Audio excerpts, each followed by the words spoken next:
What's up, Lords? Look, I know. We normally do our Wednesday wrap up show on Wednesday, but we decided to give you a little something special today instead. Now, look, we have been championing the cause of shining a light on Black comic creators, those men and women that toil in the industry every day to bring us those funny colored pages that we love so much. Um, and we got the best of the best here tonight for all of y'all. So I'm not going to bother with a whole bunch of introduction. Without further ado, let me introduce one by one Derek, Mr. Newton Lillivock. Oh, okay. Just pop them in one by one. What's Mr. up, Marcus Roberts, McLords? What's happening, people? Mr. David Crownson, Yo, yo, yo. Mr. Todd Johnson, Hey, hey. Mr. Greg Burnham. Who am I missing? Oh, we got more. Marcus. It was right there. Phil, I guess. And additionally, to round it all home, DJ Big Phil, Angel, A for Amazing, and your guy himself, King Richard, the Lionhearted, the Panther-hearted, What with up? his Snoopy shirt. Yeah. So What's going listen, on here? we have never had a round table of this quantity and quality before. You guys would agree? Definitely. Yep. Yeah. I'm gonna need you guys to get hyped.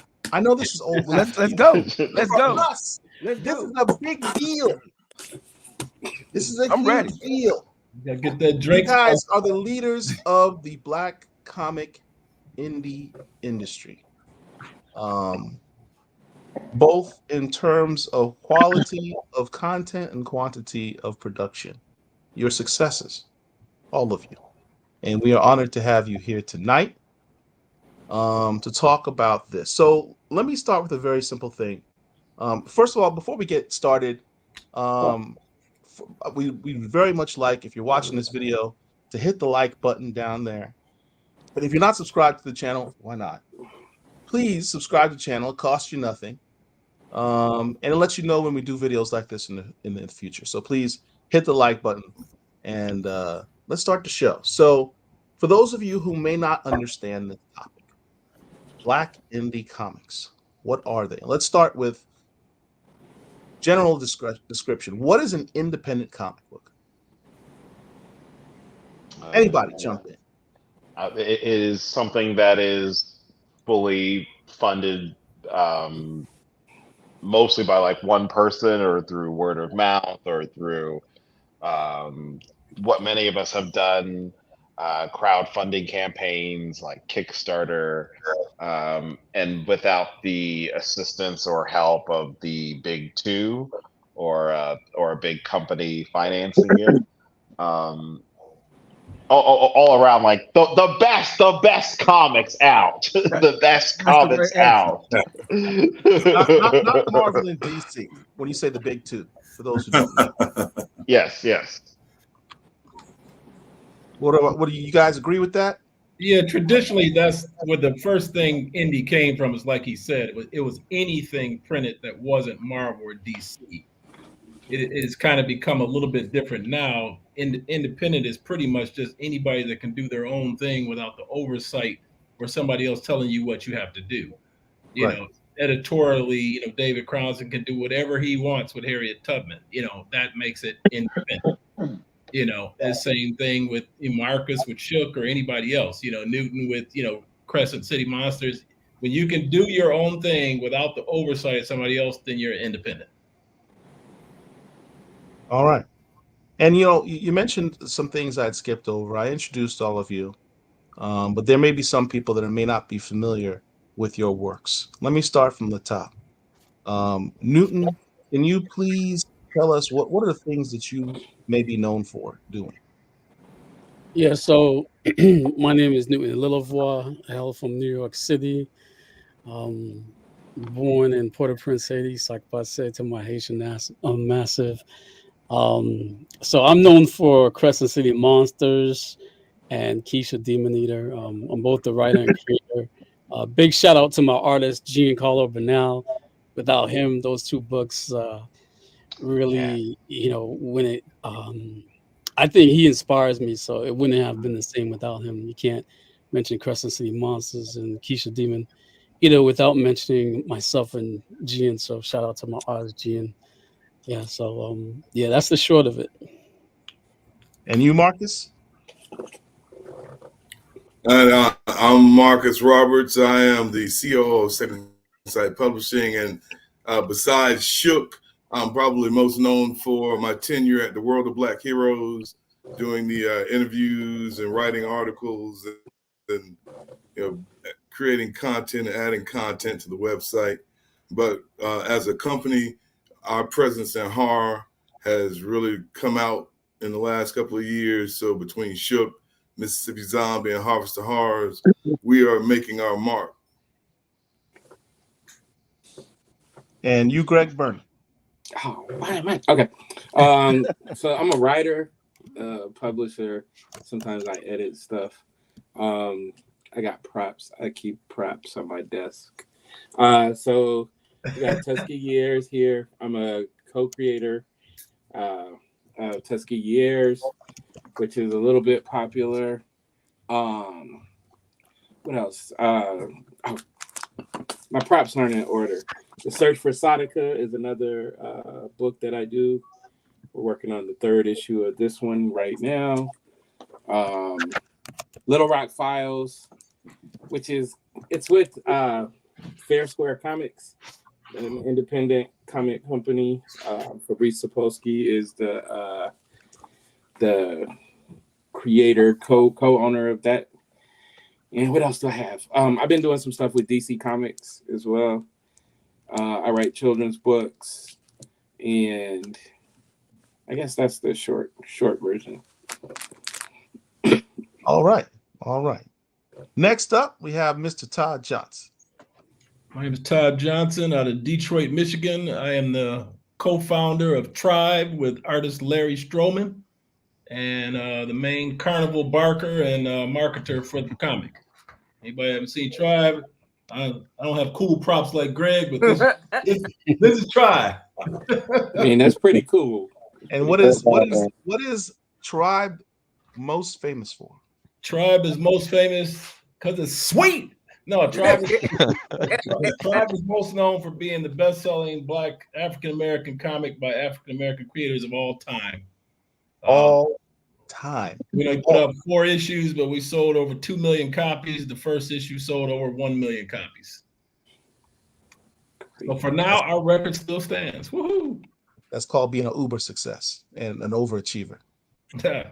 And Monster. last but not least, We're lucky. Mr. David Crownson. Hey, what's up, everybody? I'm David Crownson. I'm the writer and creator of Harriet Tubman Demon Slayer. I don't have any props because I sold out of my props. That's right. We on that cocky shit now. That's right. I'm kidding. I think that constitutes a minor flex. But go ahead. No, I'm also the founder of Kingwood Comics, and also Harriet Tubman Demon Slayer is in development to be a TV show with Princess Penny. A little thing over at this struggling indie company called Disney. So there's that. Yeah. Wait. If Love it. this goes Disney, does that pull you out of the independent realm? Does that Man, does that it's make crazy, you ain't mainstream? it? Hey, they don't publish the comic book, damn it. They're just like, yeah, we think it'd be a cool TV show. That's it. I still pay and make and publish my own comic book. And independent is not circumvented by doing collabs or partnerships or sponsorships or nothing. Still, if you have the final say, it's still independent. It's still Exactly. your baby. Yeah. You get creative control. Unless you sign Exactly. over the rights Uh, or ownership, it is I would independent. even add. I would even add that your smarter independents look for those type of collaborations That's in right. terms of partnerships for exposure, uh, maybe to reach markets that you traditionally wouldn't be in. So yeah, you still independent. Just because he hooking up with Disney doesn't mean he's not independent. That means Facts. he has joined the Exactly. smarter echelon of independent people that's looking for those Exactly. avenues. So Yeah. so so No. so David, if Kevin Feige comes to you or Bob Iger comes to you and they say Mhm. we want to put Mickey Mouse ears on Harriet Tubman, can you veto that? Yeah, Uh, of course, I can veto And that's why that, he's still independent. and I can also and also if they're like, hey man, we think Beyonce should be Harriet Tubman, or I ain't mad at that. I could be like, yeah, nah, so but yeah. All right. So look, we've defined independent. Now let's go to what makes our topic for tonight. What's real special? What's a black independent comic and a black independent creator? Or what's a that's black a independent tricky comic? question because like you've got black creators who create comic books that might not necessarily even have black characters or black main characters, right? True. Right. Do you consider that a black comic book, right? Um, I don't. But that's just me. For me, it's it's gotta be both. It's gotta be like a black creator and black main characters for me to call it a black comic book. That's just my thought. That's a real important definition. It's See, something that we debate about in this space all the I time. disagree with that in part that a black character sometimes in all the confusion we get confused with what are we celebrating? We celebrating black creators or black characters or both or blend or whatever. I feel that anything that comes out of the heads of any of these guys or gals here sitting here is a black character. It's a black creation. It doesn't necessarily have to be a black character. Well, so yeah, that's a good point. So what I'm saying is in order like you would have to have, in my eyes, you would have to have like um enough street cred, right? Like so if you created like let's say five titles, so five separate titles that had five black characters, and then you created one where it was like a white character or some non-black character and thing, that's fine, I still consider you a black comic book creator. But if like a majority of your stuff isn't black, I'm like, all right. Yeah, it's also something that's like culture. Like I think I think possibly someone white would be great at, depending on the writer and the sensitivity and talent and creativity of them. They might be great at doing Harriet Tubman Demon Slayer or my other books, Killer Bee and Nightmare in Newark.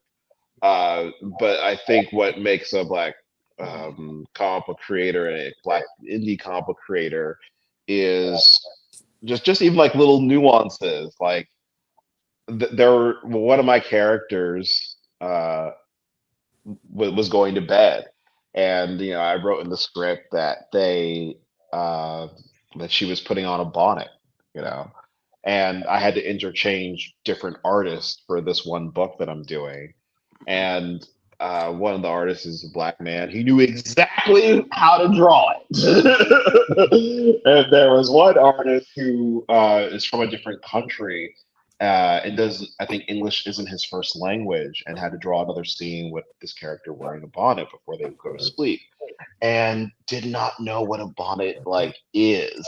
In their language, a bonnet like translates to like a ski cap. So he turned in his panels, and I was like, "Yo, why is she wearing that to bed, brother?" And he's like, "Yeah, I don't. Yeah, I was kind of confused." I'm like, okay, let me explain to you like what a bonnet is. Like, I think everyone on this call, or anyone that's like known a Black woman, knows that, it's a bonnet before you go to bed, or it's a satin pillow. So I think it's like little things like that, or even how someone just like specificity of like doing a shape up and doing a fade. All of us Black men on this call, we know, there's a thing about how we go about barbershops, whether it's how we want our beards to look, how we want our hair, shape ups, fades, all that to look. But yeah, like little things like that. Yeah, I think like for my part, I think it's like it's got to be written like from the viewpoint of us. You know what I'm saying? Like if you're using like the white lens, the white gaze, and that's how you're going to push out your characters, then it's going to be very similar to when other people write our characters. So I get it. I think I'm with Newton. I feel like to call it a Black comic, we need to have Negroes in it. But but at the same time, and I know everybody here is able to write and create, all across the board. So I don't think you lose any points if you do something outside of, the scope. But when we're talking Black comics, I've seen people who the only Black person on the project is, the creator, but the artists and everybody else is, everything else. And they running around telling people this is a Black comic. And it's but I guess there's no real true definition, I guess. I would say, if I may, with me doing my film, which is called Collections in Black, and I'm getting artwork and interviews with individuals and things of that nature. Not all the artists of some of the artwork are from African American artists, but that doesn't take away from the fact that this image of T'Challa doesn't represent an African American character. Because if you're looking at it, I'm not talking about us, I'm talking about the general public. When the general public just looks at that image, the first thing they see is T'Challa and that he's Black. Now, but I feel like there's variables to both sides, both sides of the story. And I think, it's, when we get into the, is this a Black book, is this or is that, the first thing I want to say too is that, is it a good book? Is the art dope? Is the writing dope? Are we telling a dope story? Are we doing any of this? Because just like with anything else, a lot of times I'll sit back and I'll grab this book. I'm like, oh man, this is gonna be crazy. I can't wait to read the adventures of Super Egypt. And then I read the book and I'm like, oh man, this is trash. Hold on, let me write that down. Right? Adventures of Super Egypt. I'm like, man, this is crazy, but it's. Y'all know.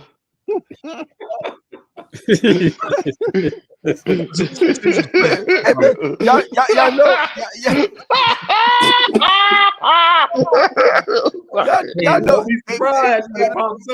Hey, listen, man. Y'all know what I'm saying. I'm just keeping it 100, and it's just, man, this is hilarious. And I know some of y'all, we try and be politically correct, but I don't have to be. At the end of the day, for instance, I'm gonna keep it 100. When I see Newton's book, I'm like, man, this shit crazy. This book's dope. First thing I saw was, oh man, this is crazy. Oh, this, and I'm just reading it, and at the end of the day, it is just a really dope book, and it's a dope Black book. But when I read it, I don't read it like, oh man, this is a dope Black book. I'm reading it like this is a dope comic. When I see this, I'm like, oh, this is crazy. When I read Greg's stuff, even though I know Greg personally, I'm not reading it as if, oh man, my man Greg wrote this. I'm reading it like, oh, this is a dope, dope story and talk. And I feel like if we can't do that, then it doesn't mean anything at the end of the day. Because at the end of the day, it's the work that lasts. But then at the same time, I do go out there and I buy as much of the Black stuff as possible because I do want to support. So I know I'm rambling, but I'm hoping I'm making sense at the same time. You're making really good sense. Yeah. Like I got a couple of rules. I buy everything black. Anything I see every Wednesday at the comic shop that's new and got black people on it, I'm buying it. Doesn't mean I love everything, and I don't share everything like in public because I don't want my credibility to be compromised. But Super no, agent. Can I just announce that we have a new addition to the roundtable discussion? Lonzo. Yo, Mr. what up, Lonzo yo? Star. What's going Yo, on? Let me yo, yo. introduce Going yourself, on? brother. Going Who on, are family? you? I just saw you this past weekend. Yeah, I know, man. Trying to do the damn thing as always. What's going on, Introduce everybody? yourself, Lonzo. Who are you, sir? And what do you know? I'm Lonzo Starr, CEO and founder of Concrete Comics, writer of Acolyte and Zoriel. The Concrete Comics. Yes, sir, man. How's everybody going? I've been loving the conversation so far, man. It's been dope. I'm loving hanging out here with the talented 10th of Black Indie Comics. So here's the thing. Phil, you said Well, something. I want to go back to the black comic book thing because I feel like we, Second Sight, we are an outlier in this, particularly since we focus on horror. And like I have said on many occasions that horror is not gender or color specific because everybody is touched by it. You know, monsters don't wake up in the morning and say, I'm just going to kill white people. They kill everybody. So our stories tend to feature everyone. So when I think of things in terms of black comics, I make the difference between black comics, black creators, because sometimes the two seem to blend in. Right. People will say, yeah, this is a black comic, even though the creator of it may not be black. And they'll give all this praise to this black character because it's a black character in the comic. Yeah. But the creator is not black. So how is it a black comic in my mind? And then you have black creators that, people say, well, those comic books aren't black comic books. When the creative team, the publishing company, everybody involved in it is black. And those books are rejected. So, I think we shoot ourselves in the foot. We kill our creators by maintaining conversations like, what is a black comic? Right. Because now people are forced to choose the material that they purchase, and some will shy away from things. Some may want to get it, but because they heard that it's not black, they won't buy it, and that's to the detriment of the creator. I feel like I'm an outlier in this thing. Preach, brother Marcus. I agree with everything you said because we have to decide sometimes this is business. It's not the black comic business. It's just the comic business. Right. And we're all getting into it. Ultimately, you want to do your creativity and make black characters if that's what your goal is. But the goal is business and to sell something and find a market and make some money and keep it maintained by being supported. So, I look at it as I'm in the comic business and I just happen to write black characters. Now, let me throw a little extra wrinkle into that. What you just said, Todd. Here at Black Comic Lords, we focus on three things.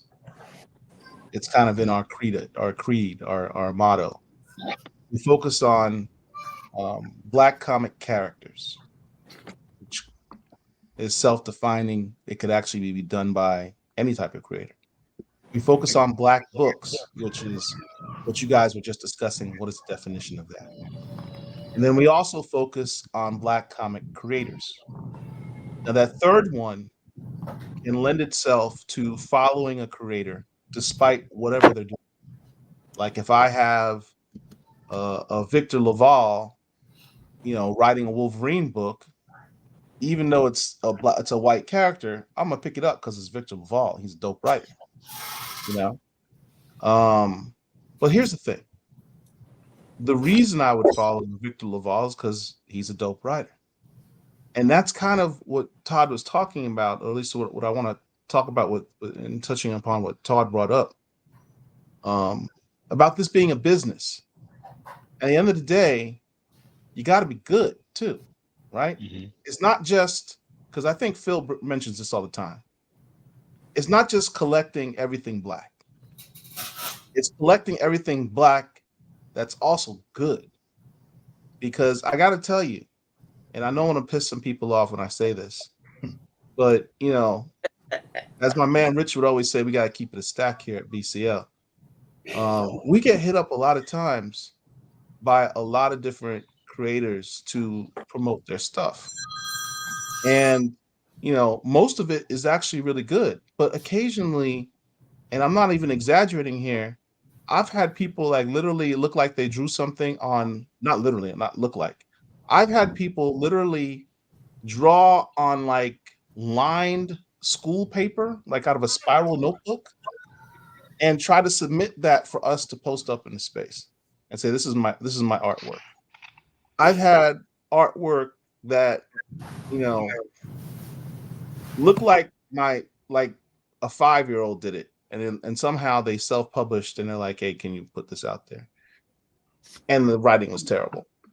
And you have to like have a certain level of responsibility doing this.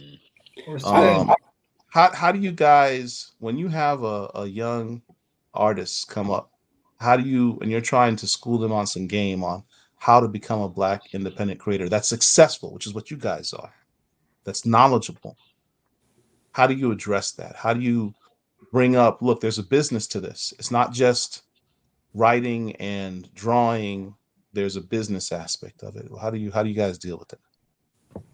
that's like a whole, it's part of my spiel. Is trying to teach people all the stuff that we had to learn the hard way. So like Marcus and I got another prop. Uh, we created this book. Yeah, you see how big it is. We created this book like in 2000, 2001, like when we very first met, and we rocked it out, man. It's actually good still. Like, and I'm saying that as humble as I am, but we ain't have any idea of how to handle stuff on the business side. So like we went back to the beginning. We stopped making the comic. We went back to square one. It's like we took entrepreneurial classes, we took business classes, we studied like the comic business, children's books, like publishing as a whole.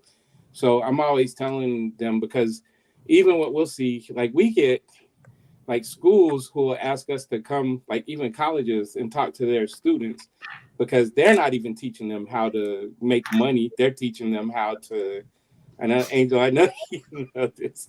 They don't teach them the business. They're teaching them how to execute, whatever they're majoring in, right? So if you're going for storyboards, you're going to be a kick-ass storyboarder, but when you step out of that school, you have no idea like who I'm supposed to talk to, any of that. So we try to jumpstart people, like whether we're talking to elementary kids, whether we're talking to their parents, all the way up to like the many people that come to the table and they just have a bunch of questions. So we are like, it's one of our things that we're passionate about.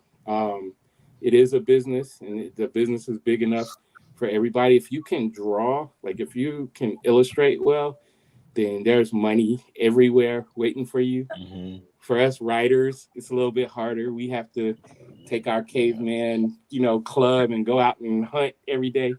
But it's like, it's constant that we're teaching, the business side of it. And that goes from publishing. Is it smart to put your books into like stores? Is it good to use a distributor? Like we talk about all our experiences just to try to get people to understand. Because I learned, like with my first children's book, like one of my mentors, they was like, the easiest part is making the book. Yes.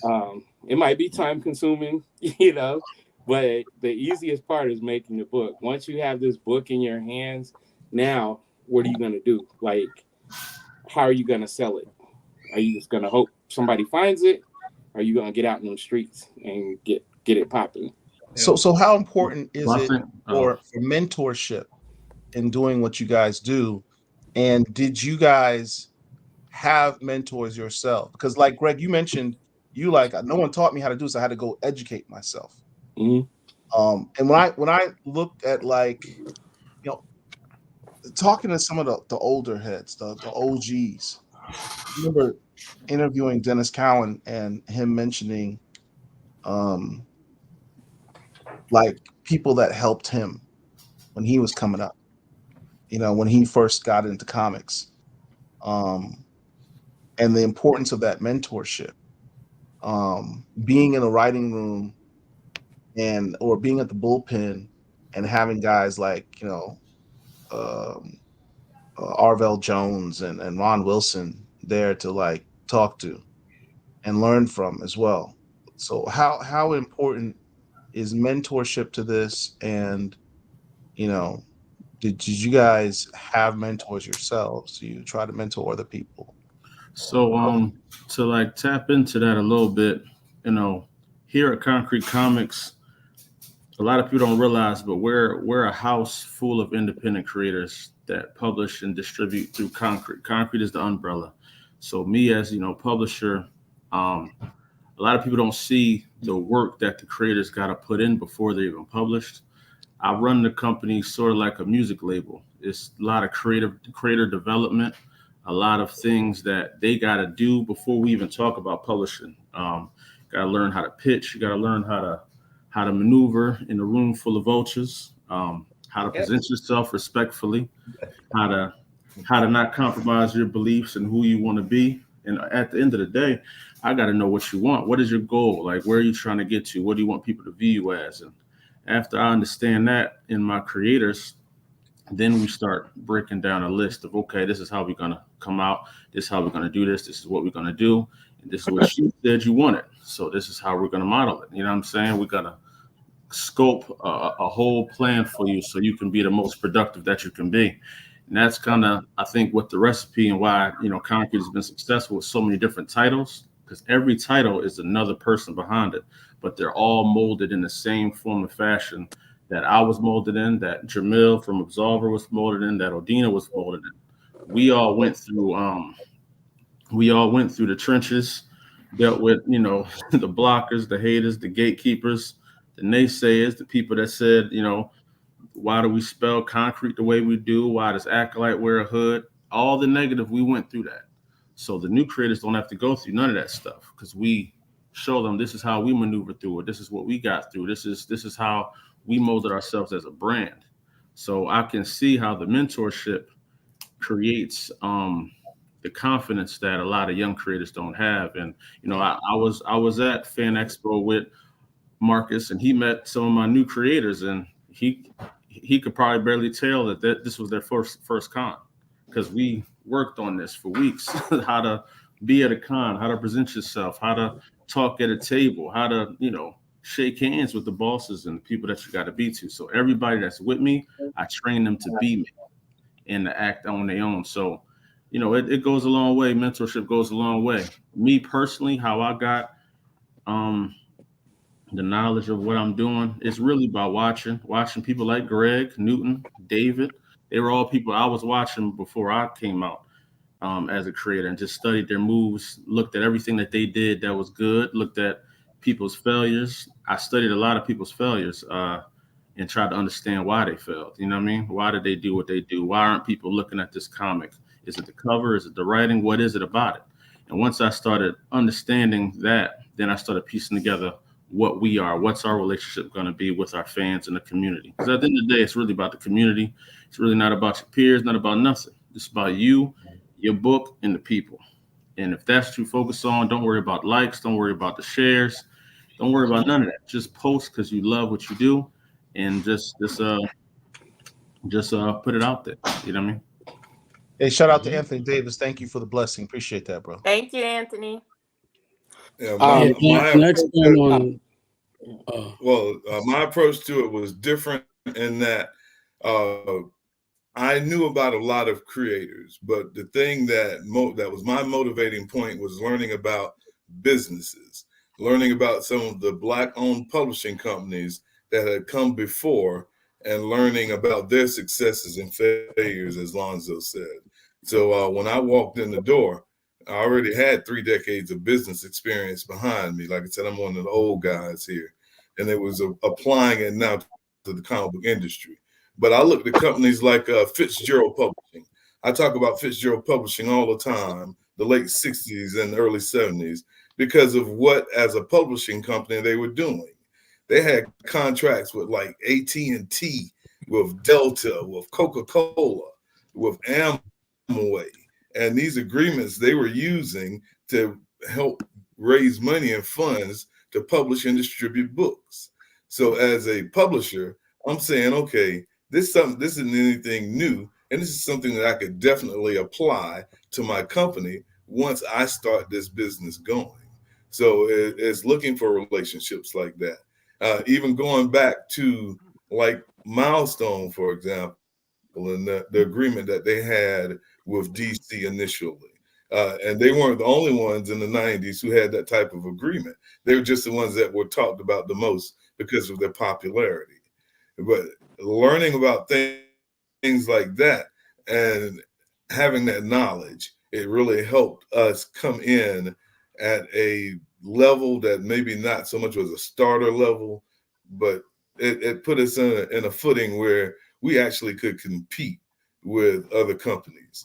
The goals that we set, the achievements that we wanted, the things that we wanted to do, we knew how to work toward them because we studied what had transpired in the past, including Tribe and the success of Tribe and even the downfall of it. We knew this stuff. So it's like, okay, let's apply all these lessons. You write a playbook. Successful businesses have a business plan.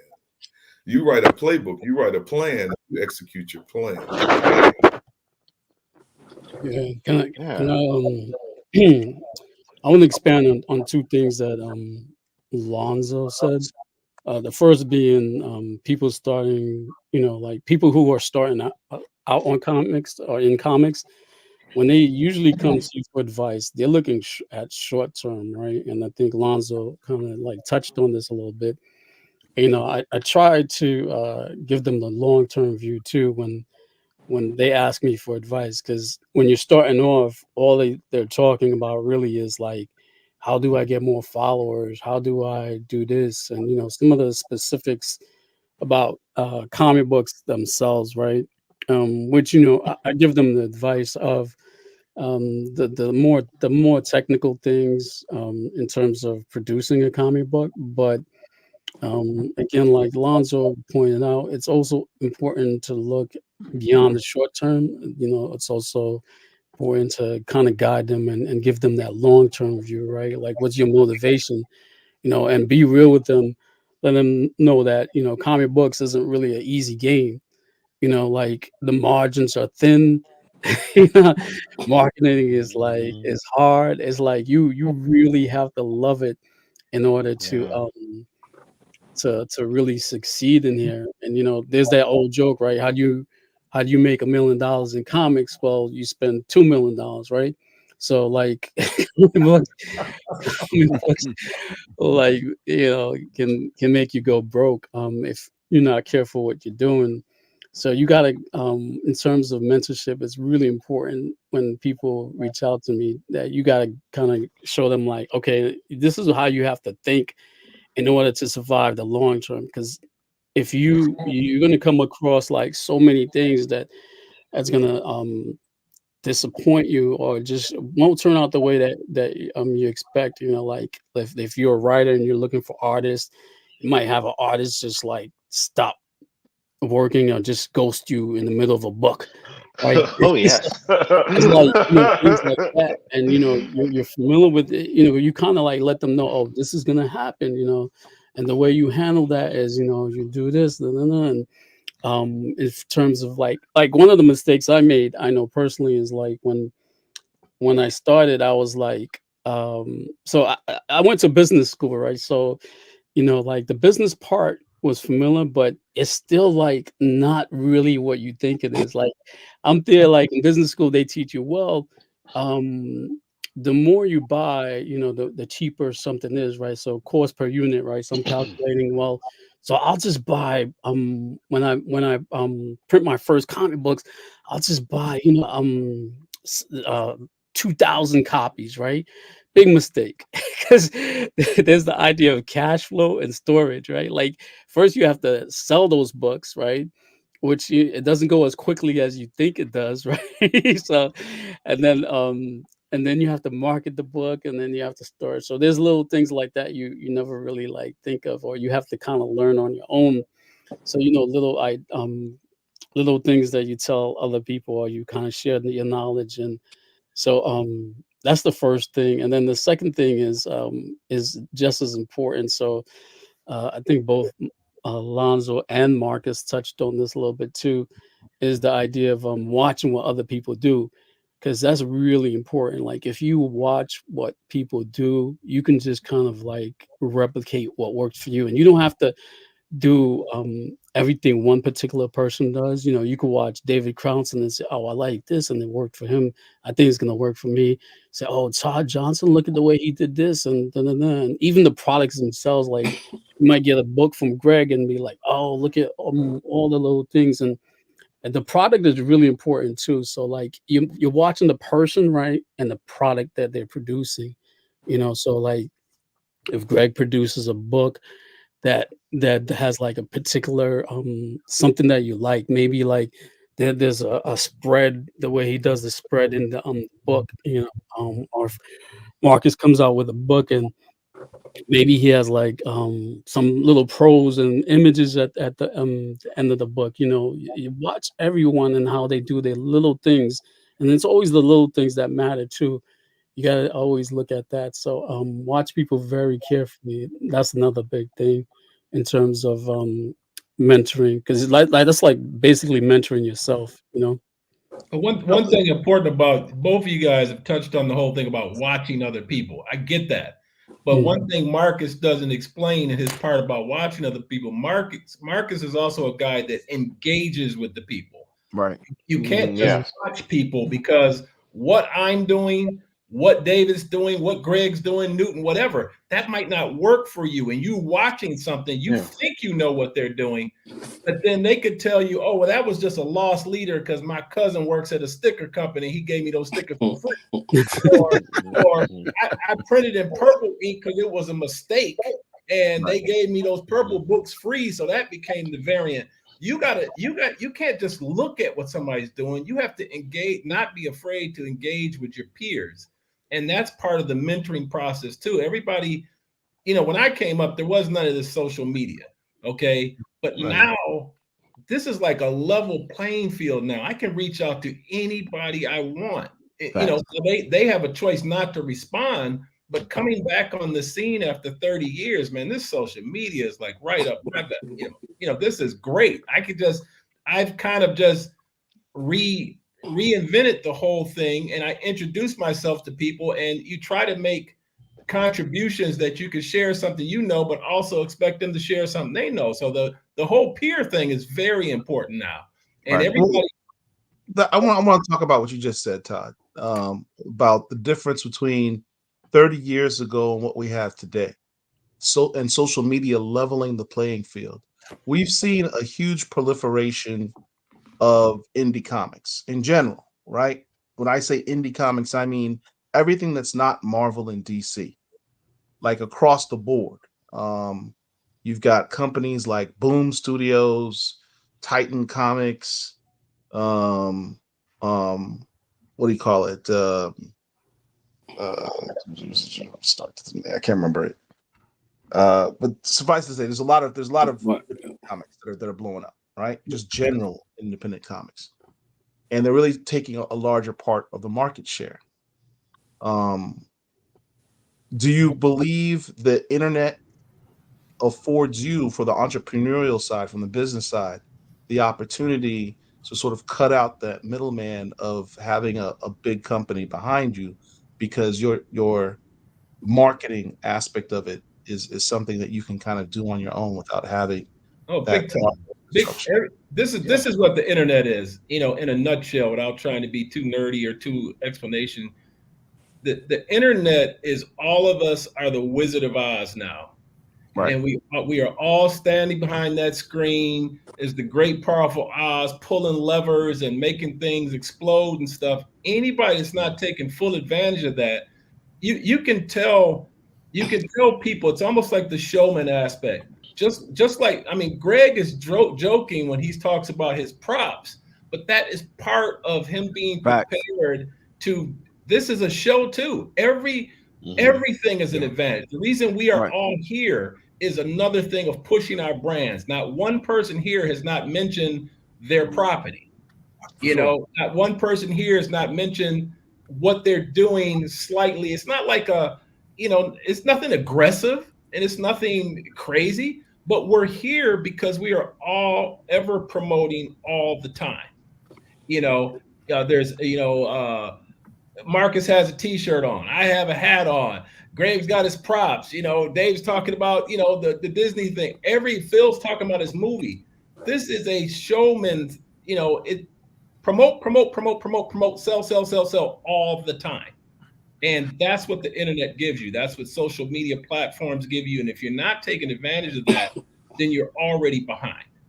If I could add to that real quick, one thing I want to give Todd props for is that, I'm just gonna keep 100.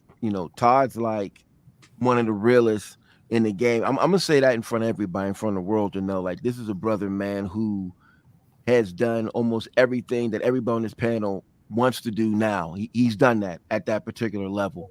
And he's somebody that I've always, looked at as afar, like, man, these cats is dope. Him, Todd, and Stroman.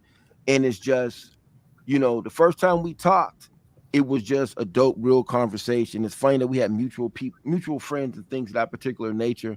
But the one thing I give to Todd, man, like, Todd gives you that quiet, semi light skinned response when he talks, but this dude is this. I just love you like praising him. He's like, yeah, man, he's killing it. He's doing it. And like, even though he be on some light skin shit, he still be on. He Don't is. put Todd He's the most. But here's Kendrick's hit list, man. Don't put Todd on Kendrick's hit list. let's don't get me started. But one thing I'm gonna get at Todd, man, Todd's also one of the most gangster cats I know. Because I remember talking to him, and I'm gonna keep it 100. I'm not gonna put names out there. And he was, he said to me one day, I got a bunch of people in my film, and shout out to those who are already in it. David, I gotta get you in there right. Marcus, I gotta get you in there right, man. Lonzo, I gotta get y'all cats in there right. But I remember Todd said to me one day, I'm sitting in the kitchen, we talking on the phone, and I'm not trying to, throw names out. Like, that's my cat. Like, we like, I done kicked it with this dude a couple times already. He's coming to the crib next month, But he said to me, man, who do you still want in the movie? Who you still want in the film? I'm gonna hit these cats up. I said, okay, cool.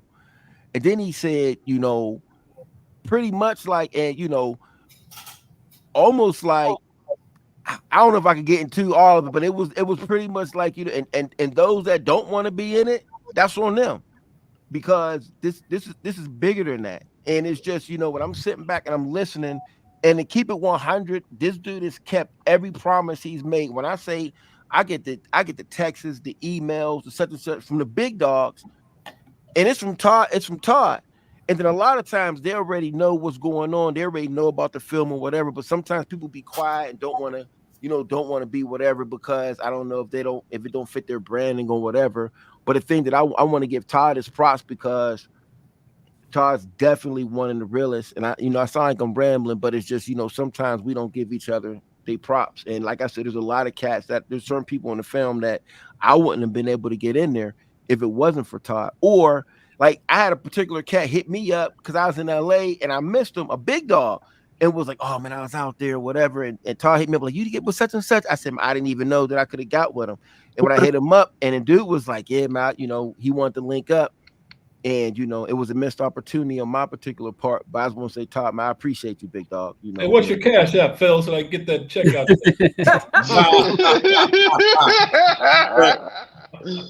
I want to touch on that 30-year thing there with the internet.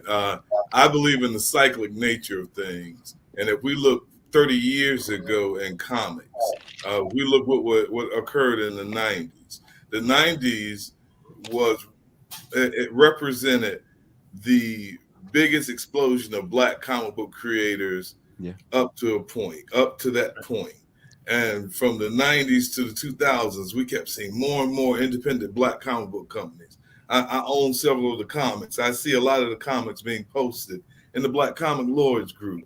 And it was like a door was open for the Black comic book community and Black comic book creators, and we took advantage of it. Now, 30 years later, with the internet, with access to distribution, not just Diamond, we see 30 years later an explosion of Black comic books and Black comic book creators. We see more and more people on the scene and taking advantage of things. I believe that it's because we've become more business savvy. We talk about business, and we've talked about business on the show, but we've become more business savvy. We see the avenues, and we see how other people have used the avenues, and we're saying to ourselves, if they can do it, we can do it. We know that the money is out there and it's not going to come to us. We have to go and get it. Right. So you see more aggressive companies like my man Lonzo. I love what they're doing at Concrete, and he knows this because I done bought all his books from him. But I love what they're doing. They are being aggressive on the market as far as representing themselves, representing the Black comic book community, putting out quality stuff. Yep. Like you'd be hard pressed to find someone who's working harder than Lonzo Starr. Yeah, I appreciate that, man. Lonzo's my man. He knows. Real, man. Anytime he calls, I answer the phone and watch him broke down. Yeah, and I gotta give a big shout out to Marcus, man. He really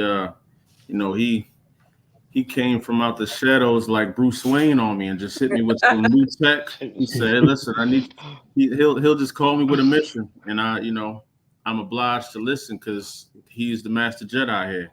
And once he puts me on a mission, he knows I'm gonna give it 1,000% and just try to do what I can do. But to answer your question about what's the difference between the old days and now, I think what's the difference in the creators of today, especially the ones that are a little bit older. I'm turning 39 this year, so I'm a little bit up there, but I think it's all us cats with gray hair are laughing when you say 39. Come on, young buck. I'm saying I'm a little bit up there on the internet age, right? Yeah, clean that up. He's like, I'm old in the internet years. I think one of the big differences with a lot of the creators that you see really moving right now is that a lot of us understand what it's like to hustle without anything, without internet, without being able to reach people, having to go out into the streets and tell somebody who you are, and go into places where no one knows you, and just had a confidence to just talk. Because a lot of people right now, they're big on the internet, but they don't know how to move in a con. A con is really where you find out who you are, you know what I'm saying, and what you're about. You can be anybody on the internet. You could be the biggest guy in the world on the internet, but you're just chilling in your closet on the computer. But once you go outside, and people feel your energy. Right. And I think that's one of the things that helps me out at my table, is that they understand I'm the same person I am you talking to now. When you see me in person, you feel my energy 10 times more. So you're gonna be like, yo, he really talks like what he talks about or what he says.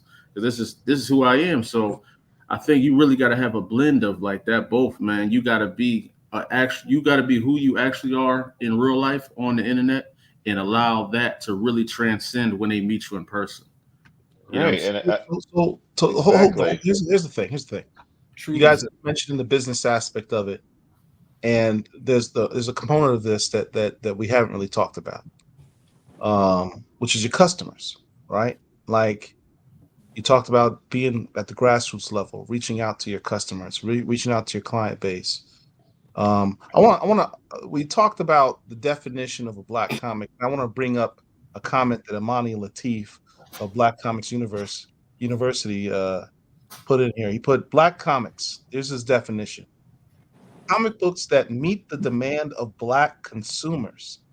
It's important to remember that Black consumers demand Black characters, creators, etc. How important is that to all of you? It's extremely important, you know, like Do you agree? the Do you agree with this definition? Yeah, I agree with the I agree. definition. Um, Yeah. Somebody had mentioned earlier FUBU, right? For us, by us, Right. right? The idea is that we're Black creators creating something for us, right? And by us. So whatever we're creating has to appeal to the Black consumer, and it's the other part of it is by us, right? It's by a Black creator. So I think those two things are really important. I mean, we talked a little bit about it earlier, right? It doesn't necessarily have to be that way. I mean, like let me ask you guys a question, right? Let's say you read a comic book that had a Black character and mainly a Black cast, right? But it was by a white writer, and it was the one of the dopest comic book you've ever read. I mean, like top notch. Would you guys consider that like a Black comic book? Al Ewing. Jungle Action. It's a trick question. Don't answer it. It's a trick question. Don't answer it. It was like pure crickets. Pure crickets. No, so I'll say Okay. this. I'll say this. So my favorite series of all time is Jungle Action, Okay. drawn by the great Billy Graham, but written by Don McGregor. probably one of the greatest Black Panther writers of all time. And I- he's super cool too. And I dare anybody in this group right now to dispute that conversation. And you're not going to say that that's not one of the blackest comics you've ever read in your life. I have a question though about that though. Go ahead. Is it based on the Black experience? When I read that at 8 years old, 10, 11 years old, Couldn't I tell. read it and I said it was dope. My dad was reading it. I lived in a Black house with Black parents, and I saw the Black Panther. So that was Black to me. Phil, with all due respect, your family was more Black than that comic book. Let me tell you something, but that's one of the tell me another. That's one of the greatest. No, runs of all time. I'm being facetious when I say that because Go ahead. there is this thought that only Black people can write about the Black experience. Right. I think it should be really only Black people should write about the Black experience. Only from the standpoint that my dad taught me something years ago. Go ahead. He told me, he said, son, the Indian will never win the war until he writes his own story. And so it's important for us to write our own story. Now we can get reference or we can be inspired by people outside of us. I mean, think about someone like Alexander Dumas, who wrote Three Musketeers, The Count of Monte Cristo. It's about Europeans. There's a Black guy that wrote it, right? But some will say that we're more qualified to talk about white folks than they are qualified to talk about us. But the thought is, if someone is writing about Black people, are they writing about people or are they writing about the culture? Because I think sometimes we can read stuff without culture being a part of it. You know what I'm saying? It's just like when we talk about things like Afrofuturism, how is Afrofuturism connected to culture? When we're talking about the future, are we talking about the future in regards to what the culture is going to look like, or what we think the culture is and how it's going to look like down the line? That's a tricky question. So I feel and I like talking to me and Rich always have to get these deep grown man conversations. I like it. So for me, it's just that I'll say this again. It comes to a particular point where if you're an excellent writer, like for instance, if Marvel said, "Hey, yo, Phil, I want you to write Ghost Rider," I'm not gonna say, "Man, I'm not gonna write that, man," because I'm not able to write that because I don't know about the experience. But the fact that I love that particular character, I can figure out, there's certain nuances I may need to get on it. But understand there's differences when it comes now. Here's the caveat to that. For instance, the reason why I'm doing my film collections in Black and I always say it's important for us to tell our own stories. And I say that all the time. I even say that in the trailer. We can run that trailer in a little bit too, Derek, when you get ready. But and I always say that. But I'll say this also. I'm not one. I'll say this, and this may be controversial. And once again, I don't care. I don't believe in that. If, for instance, let's look at the MCU right now. No, I'm gonna leave that alone. Yeah, I'm don't. just gonna say this. I just don't believe in it. For instance, if I don't have to be. I'm not gonna say that either. I mean, I don't give a damn. I mean, listen. Let me The say this. question was, the question is whether or not someone that's outside the black experience can write about the black experience. I I I think, mean, yeah, think anyone I can think write a story, but right to reflect the nuances or to reflect the small, things that go into being uh black, or things that we do as a culture. Because culture is not something you say. So culture is something that you do. for So sure. if a person's familiar with what you do, Right they can write it from that perspective or whatever. However, there is an opportunity there for them to fall into tropes for sure. or to even stereotypes, i.e., the Miles Morales became Thor book. Remember that book? Right. Remember Yes. No, no, no, that no. was a train wreck. We By So don't remember. Odin Spade. No, we don't remember so that at all. yeah, yeah. So I mean, I mean, it's different things that go into the right. black experience that I feel like, and it's just me personally, I feel like that we're more qualified to talk about. Just, Now here's the thing. Now, if go you're ahead. writing about something like astrophysics, now, bro, if you just got off the block, you might not be qualified to write about that. But when it comes to family, when it comes to unity, when it comes to struggle, there may be certain things that you may be more qualified than somebody else that's quote unquote living the black experience. I can't tell Paul how to write a deposition for his court case because I'm not qualified, For sure. even though, you know what I'm saying, I might have a certain sentiment toward that. For sure. So it's all relative in my opinion. So that's I what want. I think with that too, Rich, and I'll be done. I feel like there's variables to that. I think, we can't. I just think that there's variables to that. I feel like, of course, us having a pulse on the culture, of course, is going to be totally different. But then also, I feel like just because you black don't mean you could write a good black book either. Right. Shit, you got to know how to write in the first place. Yeah. Let's just keep it I 100. And think. I feel like sometimes, like I work in the community, right? And I do a lot of community work. And I see so many people, so many times we put black people in some of these places to work who are not qualified, but we're like, well, no, he's black and he's been in, so we're gonna bring him in here. I'm like, yeah, but there's still certain qualifications. I mean, the black part shouldn't supersede everything else that we need to do because Hey, Phil. Hey, man, stop the don't stop the pimping. Come on now. hey, listen, man, we'll have that conversation later. But I'm just saying, we just had at a certain point, it gets to the point where Yeah, I like know. even with these books, it starts to be pandering also. Like I don't like the pandering also. So let's Yes. I wanted to To that, speaking of that, Phil, I wanted to ask the creators this question. Well, actually, it's a two-part question. Is it hard to create an original character, or is it about reinventing that's already out here? For me, it's not hard at all. I have more fun. So I got to write Superman for DC. I got to write Mr. Terrific. man, what you doing writing Superman? You's a black man. You can't write no Superman, Greg. Well, luckily I've been, You can be black and write Superman.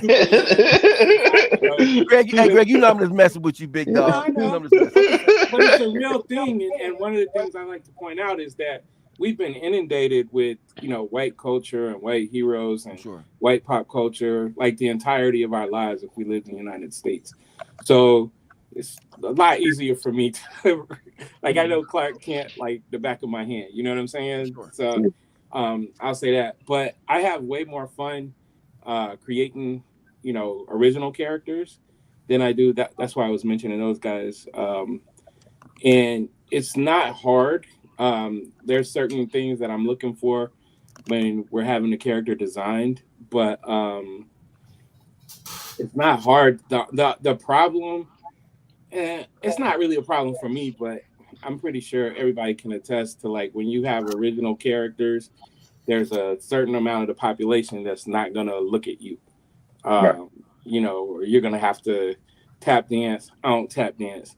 So it's like it can be really difficult. We see it at conventions all the time, right? We see it online.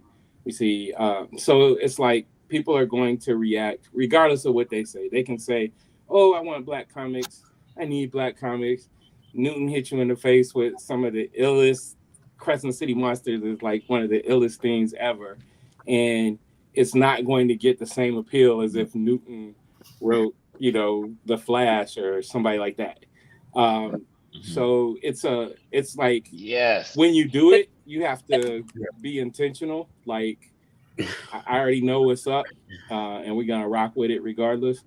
But yeah, I enjoy it way more. I'm not like I always care about like creating, out of thin air. That's what makes me happy as a creator. So yeah. You know what's interesting is we have this discussion. This pops up all the time, right? About should a white writer be writing black characters or what have you? Does anyone ever ask, why is that black writer or that black artist working on that white character? Like, we just did with Greg, right? Like, I know Christopher Priest can write a dope Superman. He just did it. I know Dennis Cowan can draw a dope Batman. He's done that. No one that says, that guy, you can't have Christopher Priest write Superman because he's not going to understand the culture of Superman because he's a white guy.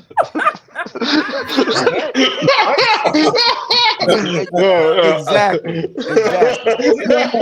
Now, Paul, to play devil's advocate. To play devil's advocate. He doesn't understand. I gotta bet you play devil's hear the white advocate. group saying, "What is a white comic book?" That's funny. I bet you don't hear the white group saying, "What is a white comic book? Is that a white comic book?" Well, a black guy was working on it, so it's not a white comic book. Right. We only do that to ourselves. It's amazing how many of us have worked on these characters. And a lot of these white dudes don't even realize it. Like the works of Daryl Banks on Green Lantern, or Ron Wilson, or Arvell Jones, or Chuck Patton. These guys have worked on white characters for a lot of their Baker. careers. Let's go. And nobody Dwayne McDuffie, big on the Justice League and all the DC animated stuff. So here's the thing. One of the things that I always emphasize, it's about being a dope creator first. Prove my point. And what I mean by dope creator, for example, if you're a good writer, definition of a good writer is someone who is not just creative, who can take risk, who can think out the box, but also someone who does their research. I look at a guy like Jonathan Hickman and Al Ewing. I talk about Al Ewing all the time. That dude's done some dope books with a bunch of black characters in it. Some of my favorite books. Jonathan Hickman, you talk about best Black Panther writers. He never had a Black Panther book, but he's written some books that he turned into Black Panther books. That Avengers run he did was basically a Black Panther book, and he threw spec on the dude's name. But could he write about Wakanda? Well, that's the point I was going to make. What makes having a black creator the difference special? What makes having the black creator special? You could have a creator who does their research, who's creative, who's brilliant, who can think out the box, and they can write a dope story with black character. But I think what you guys bring to the table is the soul of the character. And I don't mean that in a fictionalized sort of soul brother type thing. I'm talking like the nuances that a Dwayne McDuffie comes out with when he opens up the Milestone's first book, Hardware #1, and he talks about how a caged bird singing, right? Kind of almost quoting Maya Angelou with a parakeet that bumps its head up against the glass ceiling, the glass wall. I felt that as a black man. I don't know if another writer would understand that nuance. A black writer did that, and it touched my soul because I knew what he was talking about. And I don't necessarily know if if other people are going to get those nuances, and that's what you guys bring to the table, and that's what makes your work so special. I feel like too having a good editor. I mean, a white writer can write a dope Black Panther story, but the editor should be somebody that understands the culture. For Right. real, they're gonna catch the little things that they're gonna mess up on. Like for instance, when I write Acolyte, there's a lot of things I do for that story to where the general public will understand it on a base level and enjoy it. But there's certain things, certain words and gestures I put in there that if you're from where I'm from, you're gonna be Right. like, okay, I know what he's talking about. You know what I'm As saying? So Gordon just said in his message right there, an authentic yeah, cultural perspective. yeah, and Yeah. authentic. But I'm able to hide it in plain sight what I'm really saying. But if you know me, you know how I talk, then you're gonna love the way I write Acolyte because he's supposed to represent me and where I'm from and what I've experienced on an extremely um you know blown out perspective of who I would love to be if I was a superhero. But I throw little sayings in there, little terms in there that people will pick up on, and they'll know specifically not just that I'm a Black American, but I'm a Black American from this region of the states. You know what I'm saying? So it's just those little things. And when you write in Black Panther, it's certain dialects, certain gestures, certain things that people from that part of Africa would naturally do in their story and in their speech bubbles and just getting creative with the hieroglyphics in the background, creating Right. your own. It's so much stuff you can put in there to really make somebody feel an experience when they read in that book. And a lot of people that aren't of our color won't understand to tap deep into those different layers. Exactly. I Yeah, think I definitely can I like appreciate what what you said. I just want to say this real quick because I love what Lonzo said. Somebody has to be there, like whether it's the editor. If I don't know, have you guys watched Moon Girl and Devil Dinosaur on Yes. Disney? Yes. Repeatedly. Yeah.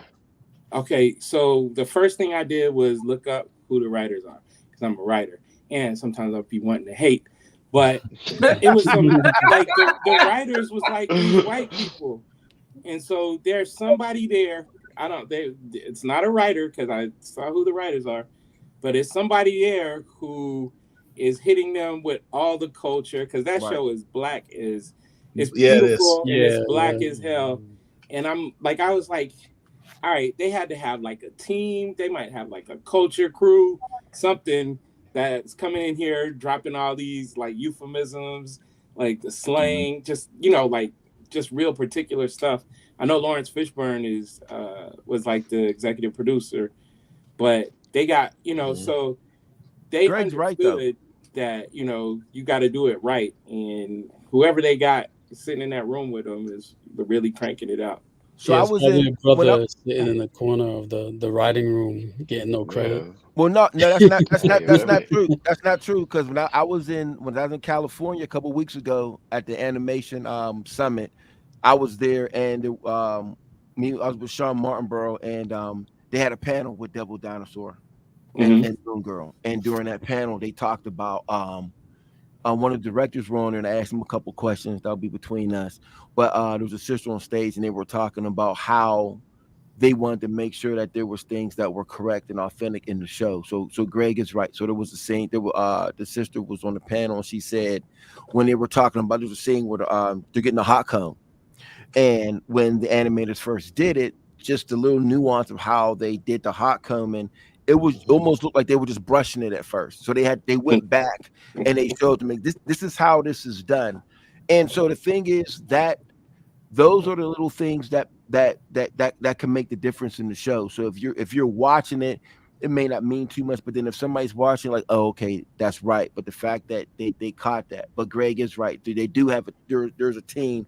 I don't know if we'll call it the culturally relevant squad, but there's a The, team, the sheer butter team, the cocoa right? butter team There's a squad is that goes in there and makes in sure that things go right. attendance. So yeah, Greg, you are 100% on point with that. I usually am. Thank One you. thing I I know. appreciate about what Lonzo was saying is like with the horror we do, since Bradley and I are not just black men, but black men from the South, they label what we do Southern Gothic. So whenever you Google us and Google Second Sight, you hear Southern Gothic horror. Southern Gothic horror. So it's like they're not even considering our blackness in it. Right. They are considering Mhm. specifically us being Southerners, and this is the flavor that they look for in the stories we tell, irrespective of the actual makeup of the character. So it doesn't matter if the character white, black. It doesn't even matter if they're Asian. They're looking for that Southern Gothic flavor in what we do. So I can appreciate what Lonzo is saying, what Greg is saying, and knowing that we actually have not so much transcended that, but we're actually setting our own standard. We are making our own imprint. We're putting our own spin on it, and our own spin is getting recognized as what we intended it to be, which is the Southern flavor of horror. I ain't mad at that. I got a generalized question for you guys. And we might have already kind of answered this, but I had it on the list of things I wanted to ask you, and I want to get specific statements from each of you. Why are black independent comics important? Somebody want to go? Yeah, I'll start off.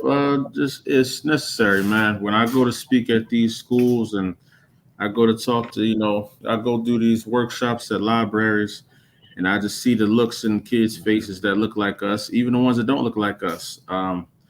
They want somebody to talk about at that lunch table when they're doing their comparisons. Who can beat Superman? Act like it beat Superman. Or who can beat this person? They want that. They need some new narratives, some new stories, and stories that will teach them about different cultures as well. That's really what we're doing. We're educating people through entertainment and giving them, cultural superhero horror suspense stories that they would never really see from the big two. And that's really what we're here for. We're here to fight the war of representation, man, and put us writers behind these iconic black characters that we never got to be behind. Yeah, And create them. yeah, I think to echo what Lonzo just said. I think a couple years ago I was like having like a day, but I was doing a convention, and when you do conventions, you really want to be accessible and like friendly to folks, and there was 13-year-old awesome black girl came up to my table and just said, like, I'm a big fan. It's great to see like there's finally like a black woman comic book that I can like buy. And I don't know what was up with me, but I was like, oh well, you got like like there's Storm, and there's like Michonne from like Walking Dead. And he's like, no, there's no Storm, or at the time there was no Storm book. It's X-Men.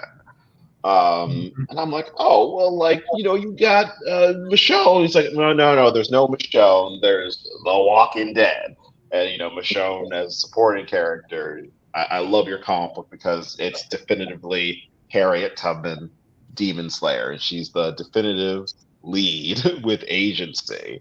And I haven't really like seen that. And I was like, oh my God. I was like, all right, 13-year-old girl using words like agency. I was like, all right.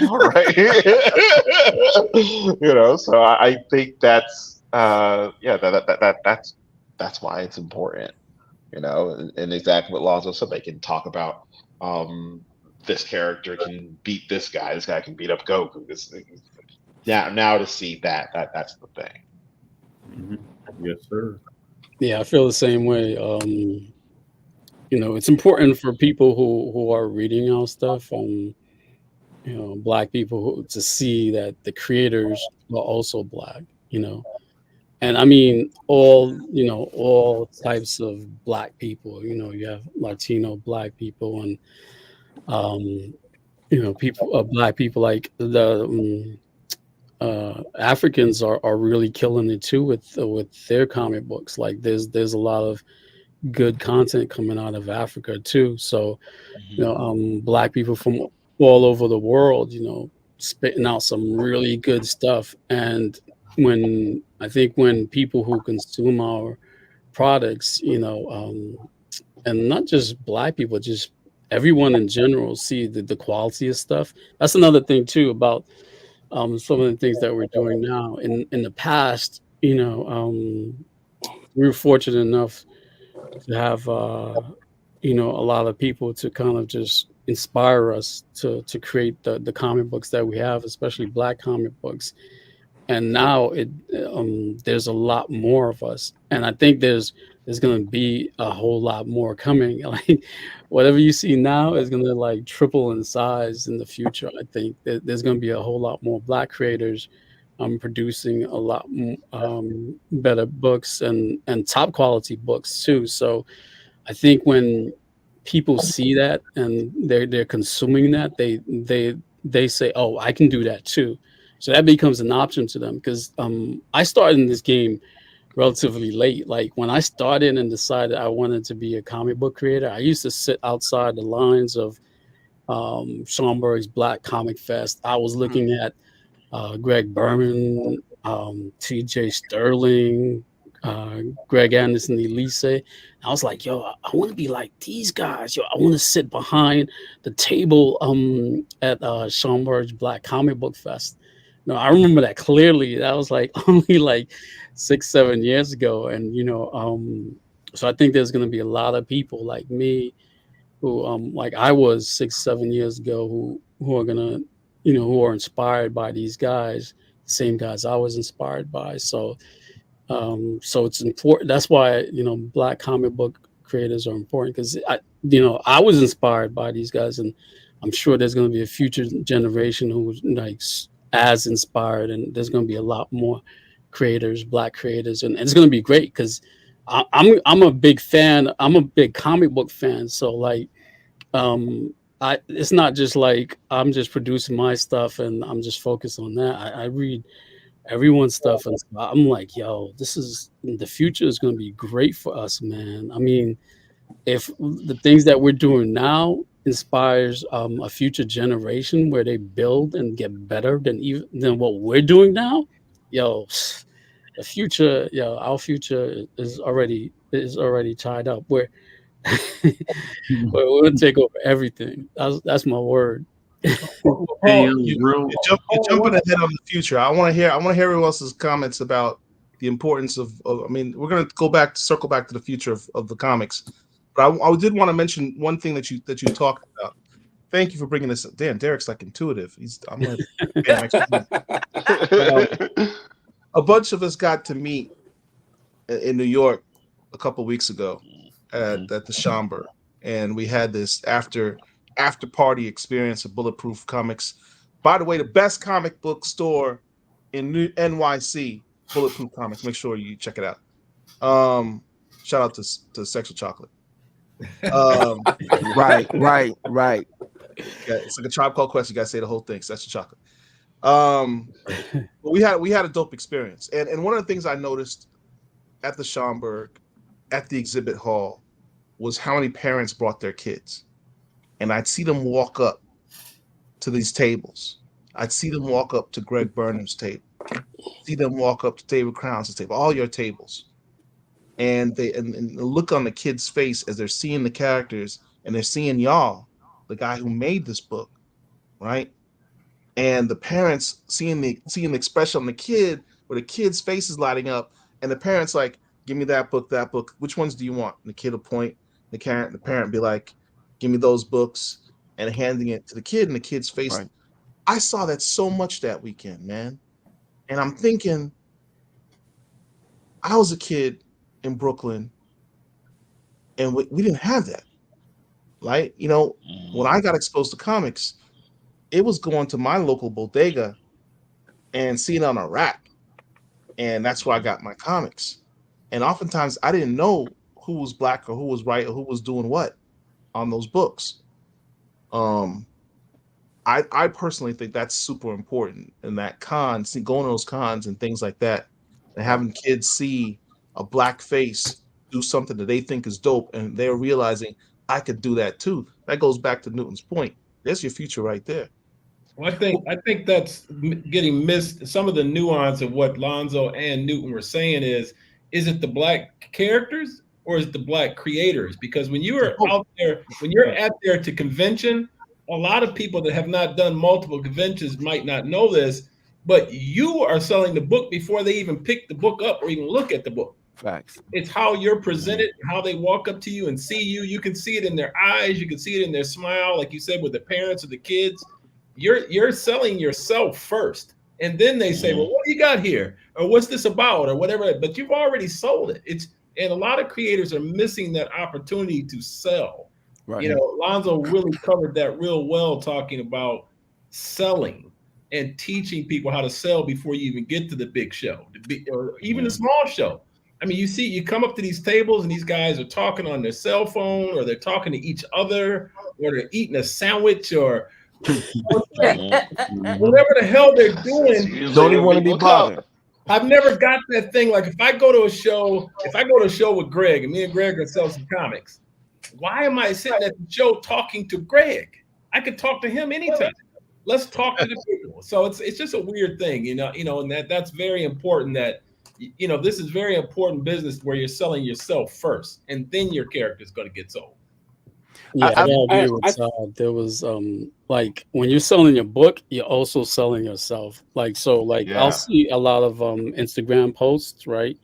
And it's all artwork, right? And sometimes I ask myself, like, who is this person? What are they about? This artwork looks dope, but a lot of times people just want to see a face. They want to know who you are. And one of the most popular questions I get at cons is, why did you create this book? Right? And that's their way of asking more about you, right? Indirectly, right? Because they ask you that question because they want to get to know about you and what's your motivations, and so they want to make some kind of connection with you. So Todd is right. Like you're not really selling just your book; you're also selling yourself, and try to detach that is like a really bad thing. You can't say, well, I'm just going to let my work speak for itself. Nah, it doesn't work that way. Human psychology requires, like, especially if you're marketing and trying to market your book, human psychology requires that, or like is there's a thing about it where they want a person associated with that, that like a real person, and they want to know their story. So the more they hear about that, the more they're like, okay, more likely to buy your book. And you don't even have to have an extraordinary, background, or you don't have to look and sound like Denzel. Just be yourself. Don't worry about like, oh, I'm not an interesting person. Don't worry about that. Just be yourself.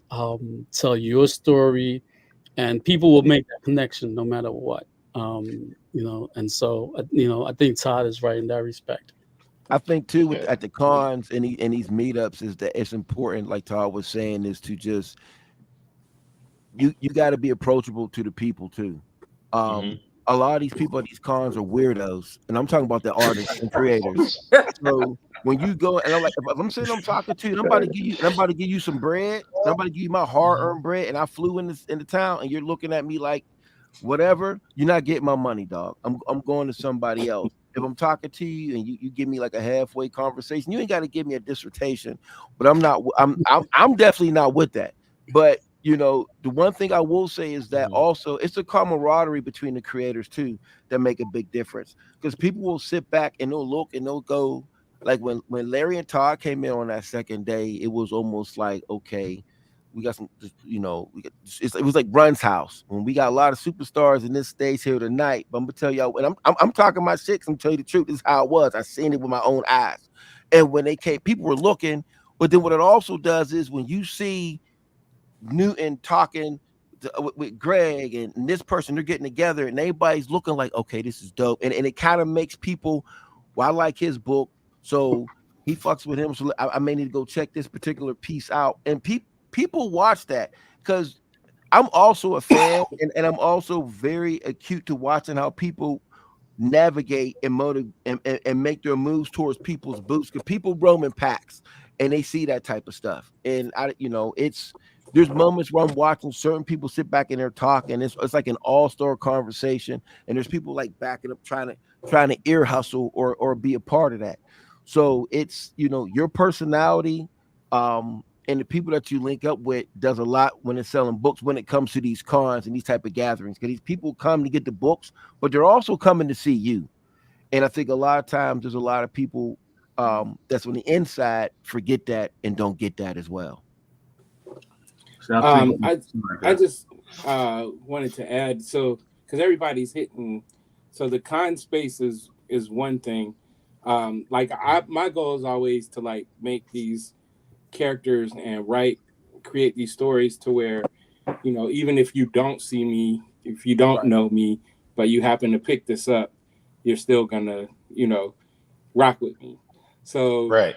at the same time where, you get a lot of good traction at shows, you get a lot of people that come up to you that never met you before. Facts. Sometimes they even cosplay your characters, which is really cool. Yeah. Yeah. And they just Mhm. walk up and like start talking to you about how much they're a fan of this character that you wrote or this book that you wrote. I had a dude say Little Rock Files is one of the best books he ever read, and I'm like, for anybody to say that, you know what I'm saying? That's huge. But it is a blend, right? Like I want to make stuff to where it speaks for itself. Now at the shows, I'm gonna get you. We're Right. gonna have fun, all that good stuff. But if you Hmm. pick my book up at a store, we're creating for that. When you ask why are they important, I like to tell my little story here. I had kind of fallen out of love with comics. Phil might get mad, but I was little, but I was like, I don't know. I found out later my grandma was doing sit-ins and stuff when she, back in her day. So I think I just had like that revolutionary. So when I saw like jungle action, I was like, man ape, like what's going on here? I was not feeling it too hard. And Right. I really stopped rocking with comics for a while, even though I loved them. Um, but I remember watching Arsenio Hall, and he mentioned Brother Man and Dawood and Guy and them. And I'm like, wait, what? So what? These is black dudes, and they didn't ask nobody for permission. They just decided, I'm gonna make a comic. And then we had, I'm Kansas City, as you can see. So my grandma brought me home a book called Omega Man. I think Phil, I think we were talking about that. And it was another black man who made a comic. Then you had Tribe. Then you had Milestone, and that's the stuff that made me say, okay, I might not be able to do it at this level, but I think I could. I want to take a stab at making comics again, because I was making comics by myself when I was little. I suck at art, so they were terrible looking, but I was having fun. Um, so it's just that, like Newton said, like the inspiration that comes, like we've been, in this circuit now for close to 10 years. And so we've seen these people where when you first came, you were 8 years old. Now you're 18 and you're handing me a comic. I was at a show, a book fair in Atlanta, and this young lady, she's like 16. She said that she met me at MomoCon some years ago, and she didn't have any money, and I snuck her like 3 or 4 books and signed them and gave them to her, and she handed me a comic book that she had at her table. That's dope. And then I'm like, how much? And she's like, no, I'm not charging you because you were so nice to me. And I was like, I don't care about all that. How much? We gotta break this bread. So the inspiration, like Newton said, it's already here. Um, it's gonna keep getting better. I think our job. So Deron, most of y'all know Deron Flood, my co-host with Atlantic Comic Con, and he said something to me one time that really like opened my eyes, because we were talking about some good comics, some bad comics, and he mentioned that most of us didn't go to school. Like a lot of the people that are inside of the comic business, they're like grandfathered in. They're fathers and mothers, and like going all the way back. When you start like really peeling it back and seeing who works for DC and who works for Marvel, like a lot of these people have grown up. They've been brought up in this. Where us, we just, like Newton said, we started late. So it's up to us. Like, if you are good at making comics, because a lot of people can make comics, but if you're really good and you're making, like whether it's writing, it's like teaching the next generation so they can be better. Art, like I've seen since we've been on the scene, I've seen like independent art, it's like independent Black art, like skyrocket. Right. Like everybody you go to now, like you go to a table, everybody's got fired just about. So, it's just the big inspiration. And I agree with Todd when they look at you, because so many times they look at you and they're like, okay, who wrote this? Oh, that was me. No, I'm saying, like, who wrote the comic book? Oh, it was me. You wrote this? Right. Yeah, man, I wrote this. We see that so much. So right there, we're like breaking, certain stereotypes.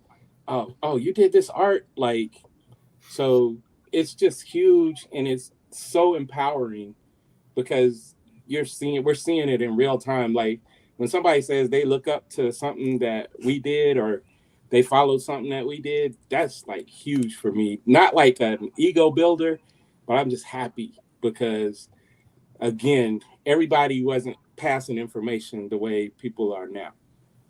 Can we show that guy Sims picture? Can we show that guy picture again, man? Because Greg mentioned Brother Man. I think some people didn't know who that was in the picture, and that dude's like a triple OG in the game and one of the dopest. Fantastic writer, man. We gotta give him his props, props, man. I gotta tap in and give Newton, Greg, and Dave some of their props, man, because I don't think they realize how much I learned from them by just watching them. Because I'm still kind of new in the game. It's like my 5th year in. From 2020 is when I really started.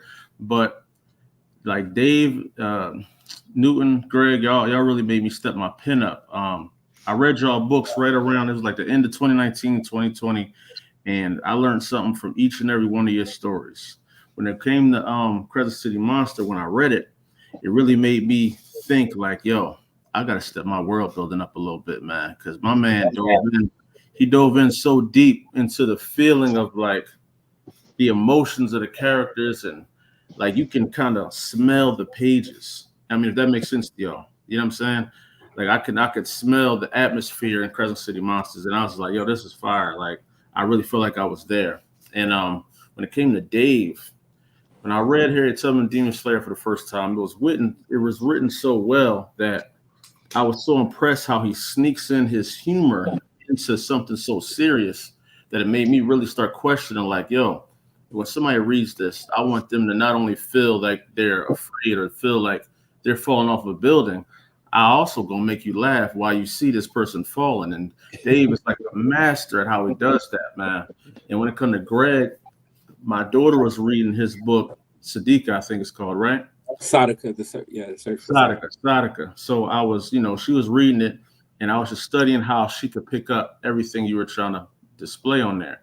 And I was like, see, for her to pick this up, and she was like 9 at the time.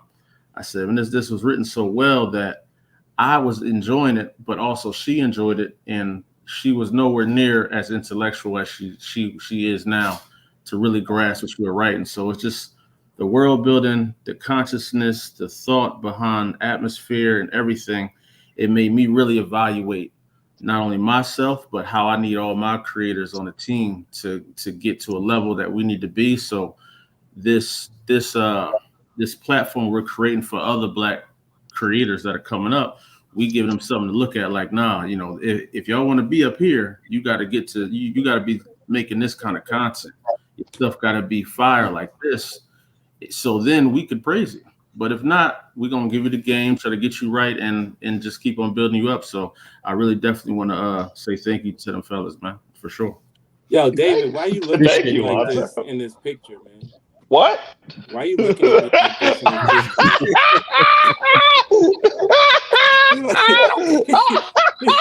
Like, if this man don't shut the hell up. I don't know. You were telling. I was just listening. You were telling a story. Like you were just talking, brother. But Like I was probably listening and like thinking about what I'm gonna have for dinner. I don't know. He's feeling, Like, like he got a switchblade behind his back. Like he. Hey, one more thing. I swear to God, say one more. Anywho, Lonzo, thank you so much for your nice words. And thank you, Greg, for just messing up the moment. Negro. Yeah, I appreciate the flowers, Alonzo. I do too, Alonzo. Thank you. For sure. That's important. That's important, man. Yeah, it's kind of one of the things that we're very big on BCL is giving you guys your props, because oftentimes historically when we look at it, a lot of guys doing what you do 30, 40, 50, 60 years ago, they never got that. They never got to hear those type of words. A lot of y'all still to this day don't hear that stuff. Well, when we talk about inspiration, when we talk about inspiration and why the importance of Black independent comic books, when we think historically about all Negro comics and not having an issue 2, and knowing that there was some type of control that happened. They either controlled the paper so we couldn't get the paper. They controlled even the ability to get the book out. But from that point, it is another 20 years before we see the presence of a Black publishing company that actually is big in the market, which would be Fitzgerald Publishing. But even after Fitzgerald Publishing faded out in the 70s, it was another 10, 15 years before we saw the emergence of another Black publishing company that could actually compete with what was now considered the mainstream. And most people don't realize this, but this is Reggie Byers' Victory Productions. Reggie Byers was one of the original writers on Robotech and was considered an American master of the manga style. So with his company, Victory Productions, he was right in there. So this leads right into the 90s. This is why Brother Man is so important. And even though Guy himself gives Reggie and his company credit for starting the things, we look at Brother Man and we look at Guy Sims and we look at those brothers and we say, they came out big time. And it wasn't a corporate backing. It was these guys putting out those books right there, Big Daddy Rich holding up, that really ignited that. You mentioned Brother Man, and all of a sudden it just pops into his hand. Yeah. Full run, baby. Guy's got a mutant ability. It's a full run. Full run. I didn't know Reggie had anything to do with Robotech. That's new to me. I didn't know that. I never heard that. Oh, I talk to him all the time. I'm a comic book historian. I'm a bootleg historian, so yeah, I know it. Because I call myself that. Marcus, there ain't nothing bootleg about you, bro. Stop. Well, all right, so my specialty is Black comic book creators, Black comic book characters, Black comic books, Black comic book companies. Because I'm in that generation and in that era where the saying "say it loud, I'm Black and I'm proud" was on everybody's lips, and it was spoken with a bunch of love and a bunch of pride. So these are the things we look for. We look for these so we can pass this on to the younger generation, which I was a part of. Like, this is what Black people are doing. This is what we are capable of doing. This is what happens when we control our own. So that is probably not just the most important thing about it, but the biggest inspiration, being able to control my own. I call the shots. When I do something, if somebody don't like it, who they gonna tell? I'm the co-founder of the company. Who you gonna tell? So yeah, I do it, and I inspire every other potential Black comic book creator to self-publish, to establish your company, to get yourself out there. Because if the white companies, they would like to see us all come together, be up under one umbrella. But think of it like chess. That's just everybody coming into one piece. We need everybody individually out there so we can fill the board, so we can set up our pawns, set up our knights and bishops and the kings and queens and the rooks. Come on, Marcus. So yeah, I'm like, trying to preach, Marcus. Preach, Marcus. Preach, Reverend Marcus. Preach, Reverend. This brother out here talking about why we gotta have one battleship when we can have a whole fleet. I mean, this guy's a whole fleet. A coalition. Like, why one match? I want the whole boxes, and I want to burn all that shit down and build it again. I like it. And we can do it. Hey, Marcus, after you do that, you should always end with, can you dig it?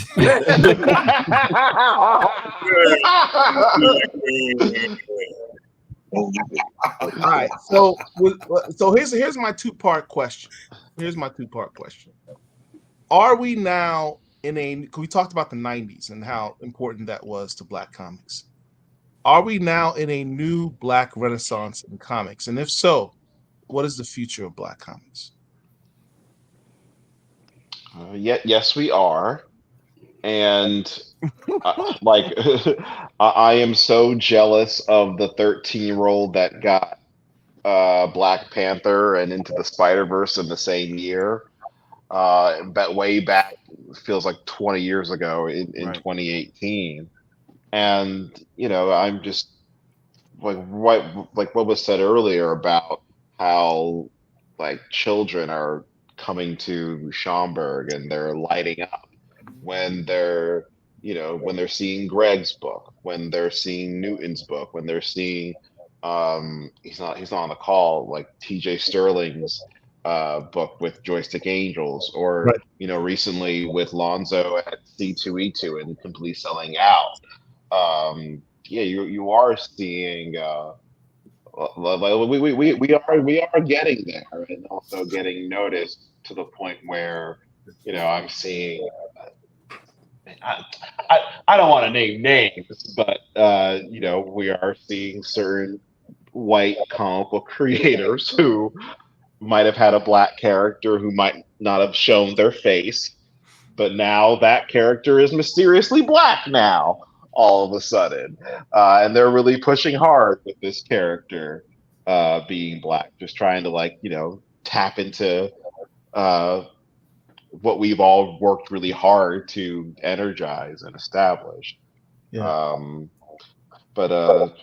I think the future is seeing Crescent City Monsters, the animated series, seeing Lonzo, who's like building like a legion of different comic book creators, like he said, like a record label that's on the level of like a Interscope Records or a Def Jam of comic books, and seeing that take over different conventions and also different comic book stores.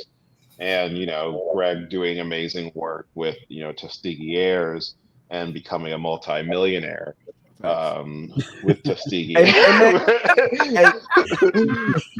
Hey, don't leave out me getting my Emmy next year, man. I'm getting my Emmy 2025. I'm looking at that. Well, I'm gonna tell you guys something from that 90s era that you might not have thought about, because Paul, you called it the second Renaissance now versus the first Renaissance in the 90s. The first Renaissance of Black comics is happening right now. The 90s was not a Renaissance of any type. There's books that came out, but we were all living under tyrants and in tyranny. Nobody was in control of nothing. Nobody was in none of it. Milestone was not in control of nothing they were doing. Neither was Ania or Brother Man or Tribe or anybody. The Renaissance is right now. Talk that. Yeah, I think you're right. What do we do with this Renaissance? What's next for us? Don't let go. Yeah, keep your foot on the gas. Yeah, I believe that. And Rich is pulling up that white tribe that I forgot to and stiff arm anybody in your way. Yeah, I'm serious. I don't think everybody understands the importance of digging in and holding the line. And if that means you got to fortify the troops with, each person should be fortifying the troops with each other. And that's the main thing, to stop acting like we're not all in this together. I agree with Mark has said that it's all different battleships and different armies, but sometimes, it's like the UN, man. Sometimes you might need to bring your forces to come fortify somebody else. It's like it's divide and conquer in this business. And that's how they're going to that's how they'll destroy any movement that's being made. And I don't want to sound like some conspiracy theories, and that's a whole different subject. But all I'm saying is, man, don't, keep doing partnerships, keep talking to each other, keep exchanging information and best practices and stuff, man. This is not, every man for himself, Facts. Yeah, I agree exactly. with I think we should show a trailer right now. I think it's the perfect time to show the unity in the Black comic book community at this particular point in time. This trailer better be good. It's the one your mom likes. Hey, no, I'm just. Whoa!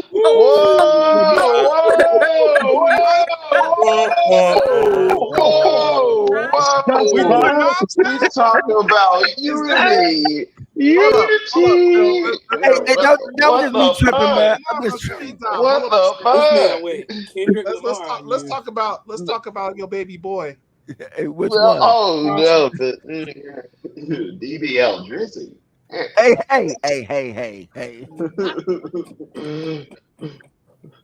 Play the trailer, please. You talk a lot of mess. It better be good. This one's all my shit good, baby. We're here in beautiful Orlando. You about to walk into the original Art Expo, and hopefully buy me a couple dope pieces, couple dope black pieces. As you can see, it's beautiful out here right now. We were in Miami last night, and we're gonna go in there and make it do what it do. It's gonna be really dope.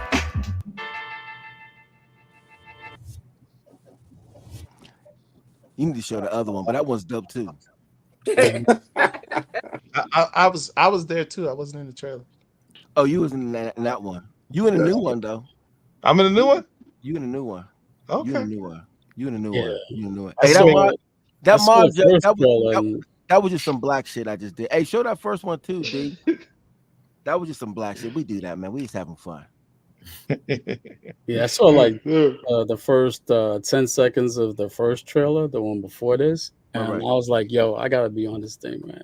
Well, you I got- just knew immediately this thing was gonna be hot. So I was like, "Yo, this joint, without a doubt, I don't even need to see the rest." I was like, "Yo, first 10 seconds, I was like, yo, this is gonna be hot." Appreciate you. And look, I'm glad. Yeah. And man, you know what? It was funny, man, because we was at the Schaumburg and we were shooting, and I was like, man, this light isn't right, and I gotta get this brother, man. I said, yo, you gotta come down to the spot. And when you showed up, man, we busted the camera out, man. We just went right to it, man. You gave some really dope quotes, and I appreciate you coming through and making it jump, like I was supposed to do. So, and then also shout out the top, man. We had the illest breakfast. Did y'all know Applebee's does breakfast in New York? What? Yeah. Did y'all know Applebee's does breakfast? That was quite tasty. Man, it was unreal. But let's get into this. This one don't want to act right for a StreamYard for whatever reason, but let's see if that one will play or not. Is this the good one? I'm sitting there in the No, process. that's the old one, of but it's editing still the film, sexy. Is this the good trying to one? get it done. Release date's going to be June 2024. Going to have an exhibit as a companion piece to the film. And all I want to say is that I'm pretty proud of what I've done so far. I'm going to be honest. I'm sitting back and I'm watching clips, and it's hard to edit because there's so much stuff that I think is dope and I feel like needs to be in this particular film. I know I can't put everything in here. I'm going to say this. Even if you do not have any interest in the hobby, you're going to want to see this film. Even if you feel like this film isn't for you, you're going to want to see this film. Even if you feel like you know everything about black collectors, black comics, black artists, black writers, black culture, you're still going to want to see this film. This isn't just about my collection. It's about the dopest collections, I believe, on the planet. The dopest collections by black collectors on the planet. And that's why it's called Collections in Black. Because I feel a lot of times our particular contribution to the culture doesn't get the respect that it deserves. And if not me, then who? Who better to make sure that we document our own history? Because we can't sit back and complain about our history not being told the correct way if we don't document it ourselves.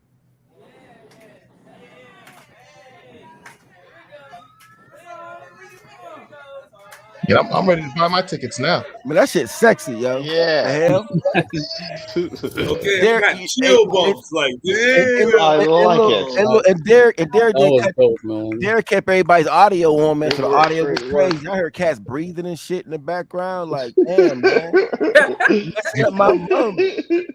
Greg over there snacking in the middle of the tram, her crunching and shit. That wasn't even Say, me, Phil, man. are you going to be able to stream the movie itself online? So I'm not going to do that because I want to when it's done, I'm going to start submitting it to festivals, and I feel like if I go ahead and I start streaming it, it's going to kind of take away from that. So, I'm going to give it to. So July 25th is the exhibit and whatever. But Rich, if you can't make it, fam, I'm gonna make sure you get a copy anyway. Don't tell nobody though. Right, How long appreciate is the how long is it gonna be, Phil? Long. Pause. How long? No Diddy. No Diddy. He's like, Use all of it.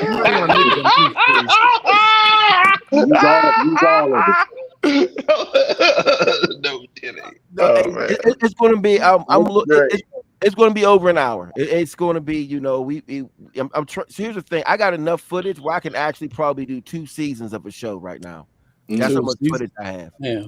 That might be what you're going to do. So I'm it's just thinking it might be like if you're down, it might be something cool to show at Atlantic Comic Con. I mean, y'all brothers ain't asked me yet, and I came up there with y'all and I helped film some stuff with y'all, but we gonna let that slide. Assalamu alaikum. We gonna let that slide. You did great too. We should definitely do a screening there, maybe a local theater or something. Oh, see, this is why Todd Johnson, man, y'all don't understand. Todd's the man. Todd's the man. As a matter of fact, you know what? Todd and Larry signed this for me, and I'm the only person that has a signed set of the box sealed cards because they said they won't sign it because they weren't done right with them. But when I was with them cat at Schaumburg, they made sure to sign mine, and I really appreciate that, brother. I appreciate that. That's a true statement. So the only one that got a signed copy of the cards. The only one of the box 101. Oh, wait a minute. They told me the same thing. No, I'm just kidding. I didn't get a box. That's your business. I didn't get a box. I was gonna say I got a set. I was gonna bring the Atlantic Comic Con. I got a set might need to be signed too. Oh yeah, we ain't doing. Hey, we ain't doing that, Todd. Remember what we said, bro? We're not doing that, man. Don't bring my cards. That's what you're telling me, Phil. Don't bring. That's gonna hurt my feelings. That's all right. That's okay. It's all right, good. fellas. I don't want to take up all your time, but I'd be remiss.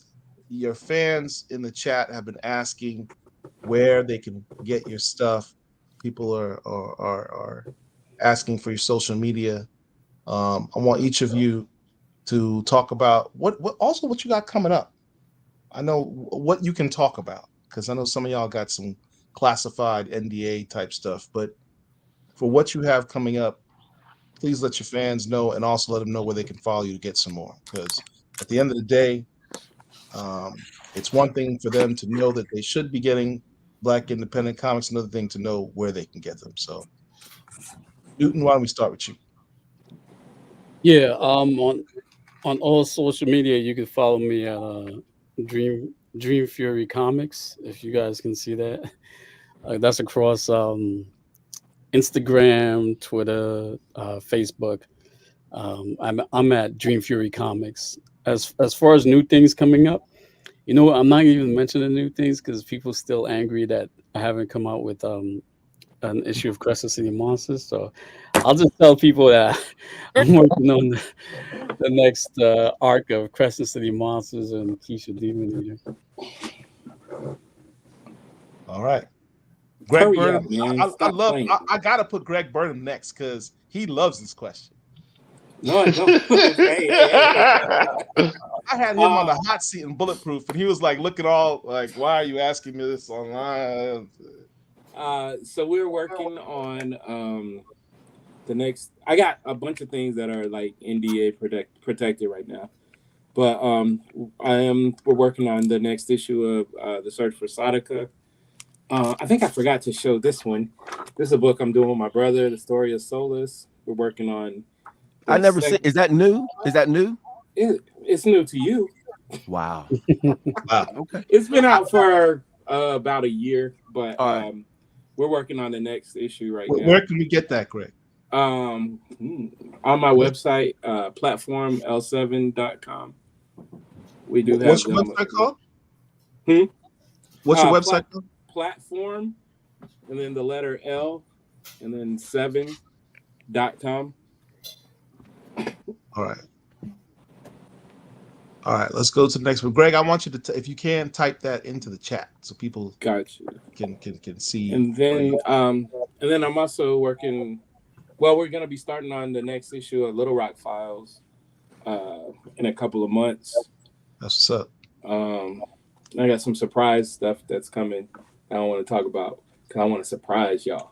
The surprises. All right. Who we got next? Marcus. Well, Marcus, are you posted? you can find Shook everywhere. You can find Shook everywhere. Comic book stores, Amazon, Barnes and Noble. Same thing with the Mississippi Zombie. We just released actually Mississippi Zombie 4. And that's everywhere. Amazon, Barnes, any book retailer will carry our stuff. And that's Mississippi Zombie, Harvest of Horror, the Shook. And for an upcoming project, I know we've been hearing a lot of rumors and whispers about this, but we have the Epiphany engine that's coming up. And some of the people who are on this panel this evening are also a part of that big project. I serve as one of the editors on the project. So that's definitely something that you want to be on the lookout for in the coming months. Please check out the Black Comic Lords YouTube site channel and check out our video on Epiphany Engine, the biggest, blackest, best collabo comic of all time. Yes. So far. And congratulations, Yes. by the way, on your second printing on Shook. Thank you. That is it's a big achievement. And the one thing about this that we stress, we did this book. This book is the best Black comic book writers in the business. The title of the book is A Black Horror Anthology. Right. We signed the book as that. Nothing changed. Like, this is us. If you want this is how you got to get it. And that's how they took it. And that's what we gave the people. And that's what the people are getting. A Black horror anthology. Dope. That's what's up. Who we got next? Todd Johnson, sir. Yeah, you can keep up with us on Instagram at Tribe Comic, and check out our website at www.tribecomic.com. Get on our mailing list and keep up with what we got going on. And after 30 years, we're dropping the new Tribe this summer. Yay! And I'm gonna need that hat. Is it still dropping in? Is it still dropping in Pittsburgh first? It should be dropping in June. That's the plan. I need that hat, Todd. I need that hat. I got you. All right. So who we got next? I can't see. So big, so small. There we go. Lonzo. Concrete Comics. What's going on, y'all? So y'all can follow me at concretecomics.com and Concrete Comics everywhere on social media, Facebook, YouTube, Twitter, Threads, all of them. We have a big event coming up in June. It's called K-Way Weekend, where we celebrate everything concrete with interviews from the creators. We got panels coming up, all kind of things like that, where we reveal all our new titles that's coming out towards the end, the third and fourth quarter of this year. I think we may be dropping 2 or 3 new comics at K-Way Weekend, so make sure y'all tap in. We are looking for potential panelists and sponsors. So if anybody's interested in chat or in this panel right now, let me know. I got Acolyte number 6 is coming out in June, and we will be revealing our next couple statues. I don't know if y'all seen our statues, but we got a couple other characters that's Those coming are out. hard. So make sure y'all I got tap. that statue right over there.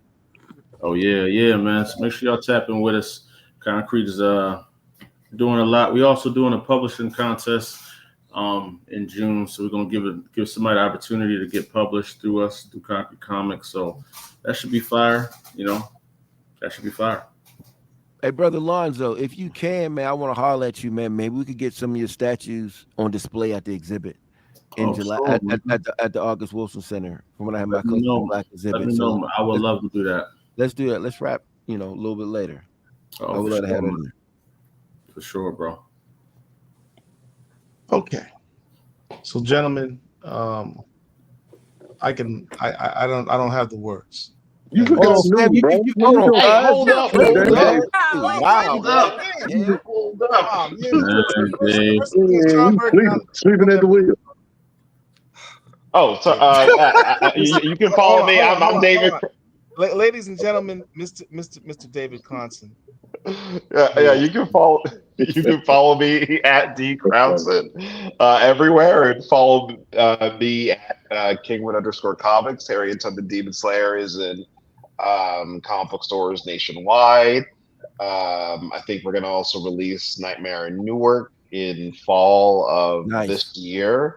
And maybe we'll have an announcement about Harriet Tubman Demon Slayer, the TV series, later on this year. Let's go. And also, a fun collaboration that I'm doing with Rodney Barnes with Harriet Tubman versus Blackula. Let's go. And there'll be some news about that later on this summer. And yeah, that's what I got. Just a little bit of work. Just a little bit. Just a little bit. A little bit of work. I'm here for all of it. Hold on, Paul. I got an update too, man. Get me on the big screen, man. Get me on the looking good. Man. Let's go, man. The hell? Ain't no way. So listen, the Collections in Black website's about to drop. You can get me on DJ Big Phil. And like I said, we got the film dropping July 25th. The exhibit's dropping at the August Wilson Center in Pittsburgh, PA. So we taking it to a whole nother level. And we got Atlantic Con coming up. I'm just saying, man, if you don't go to any other events this year, you need to be in Pittsburgh and you need to be in VA this summer because it's on. Like I said, DJ Big Phil at from my IG, and also Collections in Black. Actually, www.collectionsinblack.com. The website's about to drop. And I just want to show y'all this real quick. If y'all see this dope image, Larry Stroman drew this for me while eating breakfast. While we were out eating breakfast, and there's a video and image of us all sitting down eating breakfast in New York, and he's sitting there. He brought out the ink and everything else. Man, this dude is one of the goats, one of the illest ever, and I'm appreciative of that. So I just want to get that out there. Most of the cats in this broadcast today is going to be in the film. I'm throwing my bid out there. I need to get Rodney Barnes in the film. We got too many cats I'm connected to, and I haven't been able to get him in here. So I'm throwing that out there. Y'all could be quiet. Y'all could text him, do whatever y'all need to do. But I want to get Rodney Barnes in the movie. So if y'all could make that happen, man, I would appreciate that. So that's what we doing, man. It's Black History Month right now. Talk to Dr. Wizard. All right. Dr. Wizard could probably make that happen. Whoever gonna make it happen, Flash Gordon can make it happen. I just need it to happen. I'll see what I can do. Did I miss it? Did I get everybody? Oh, Marcus, I got to get with you, brother. Like, I where are you based out of? What city are you based out of? I'm in Lakeland, Florida. I'm right down the street from Paul and Angel. For real? Yes. Down the street is. I'm in Lakeland. I might have to make a trip, man. So I definitely want to get. I want to get your angle in the film, man. Because I mean, I need that, brother. So let's see if we can make something happen. I'll tell you what, Phil. If you come to Florida, get with me, man. I'm always game. For sure. Phil, you come to Florida, I got a place for you to stay. You mean come back to Florida? Come back to Florida. To Florida. Because I'll be on the move now. Right. That's funny. All right. Man, that's It's an Rich. Listen, Dope. this has been an absolutely fantastic experience.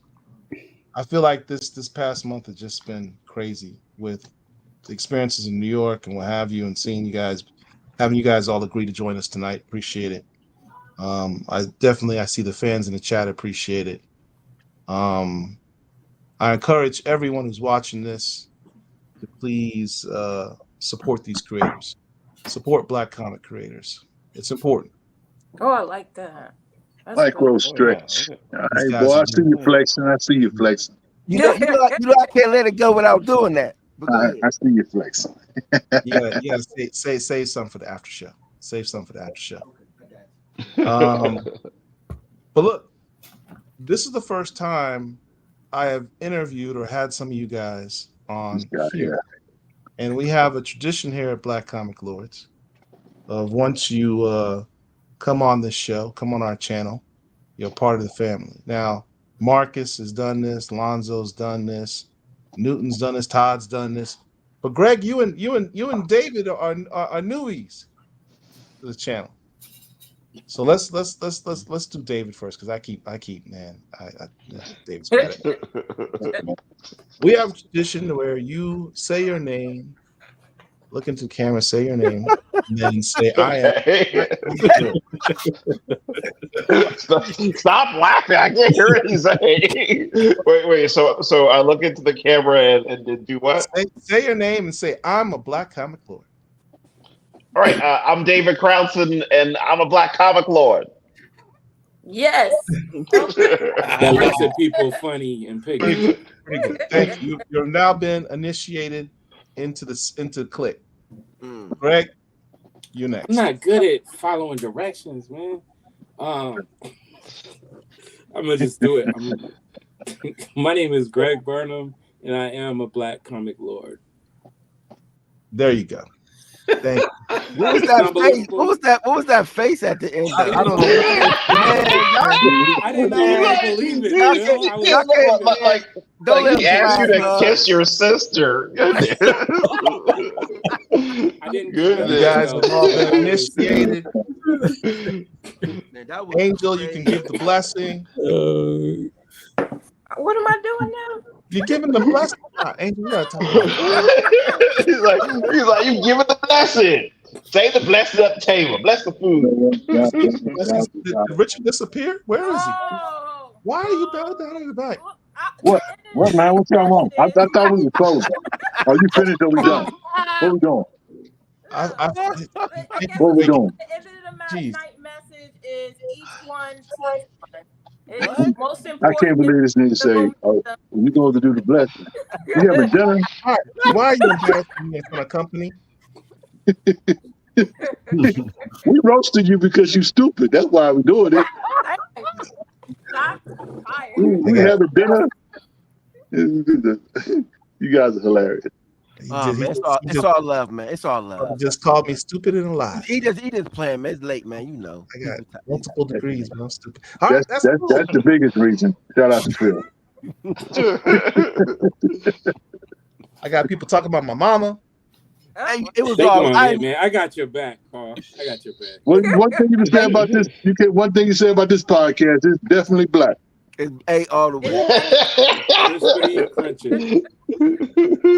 And for real, hey, y'all gonna let Greg slide with that little raggedy Black Comic Lord. He like winked like he didn't want to say it. That was crazy. Nah, man, I was trying to make it sound convincing, but it didn't come out convincing. And I knew it I do. So it was like, before we get out of here, I do want to say something to all the creators here. I want to thank you guys for making our fandom that much greater. The industry is better for you guys in it, and I pray that all that you do will be successful. Keep doing what you're doing. I am grateful for all of your art. You guys make life a little easier. We have stressful jobs, and reading your comics, reading your content, relieves some of that pressure of just daily life. So thank you for using your gifts to make our lives a little better.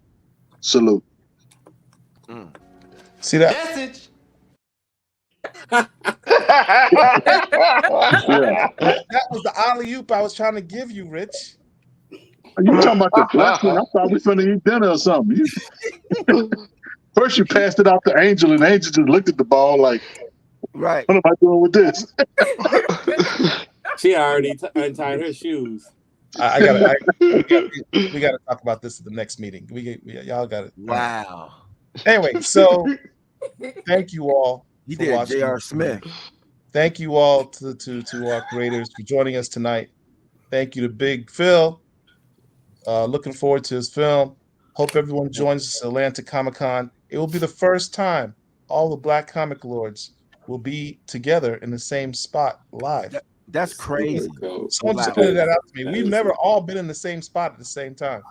Atlanta Comic-Con is the first chance that's ever happened. So it's kind of are y'all gonna have your own panel there, or what's going on? talk to Greg. Greg's sitting there looking at me, saying he's not a Black Comic Lord. Awkward. I didn't say I Maybe that's a premonition, Paul. I don't know. No. We're gonna have our own panel. You got it all wrong. So, like, from my understanding, y'all gonna be doing some moderating. We will do That was a yes or no. That was a yes or no question. That's what we call in legal. You know what? No You know question. what? It's time to go. We're not gonna talk about business in front of big companies. If y'all want, Good night, y'all. Y'all have a wonderful evening. Shush. What was that, Greg? If y'all want a panel, you get a panel, man. What are you talking about? That's what I'm talking about. That's what I wanted to hear. What you talking about? Listen to Arnold. Now, when you get that bill in the mail, Paul, don't be looking at the treasury talking about, Rich, can we pay for this? No, Rich, I know you're a good point, man. All right, so look, we out. Thank you, Black Comic Lords. We got you. Peace. Thanks, guys. Enjoyed it.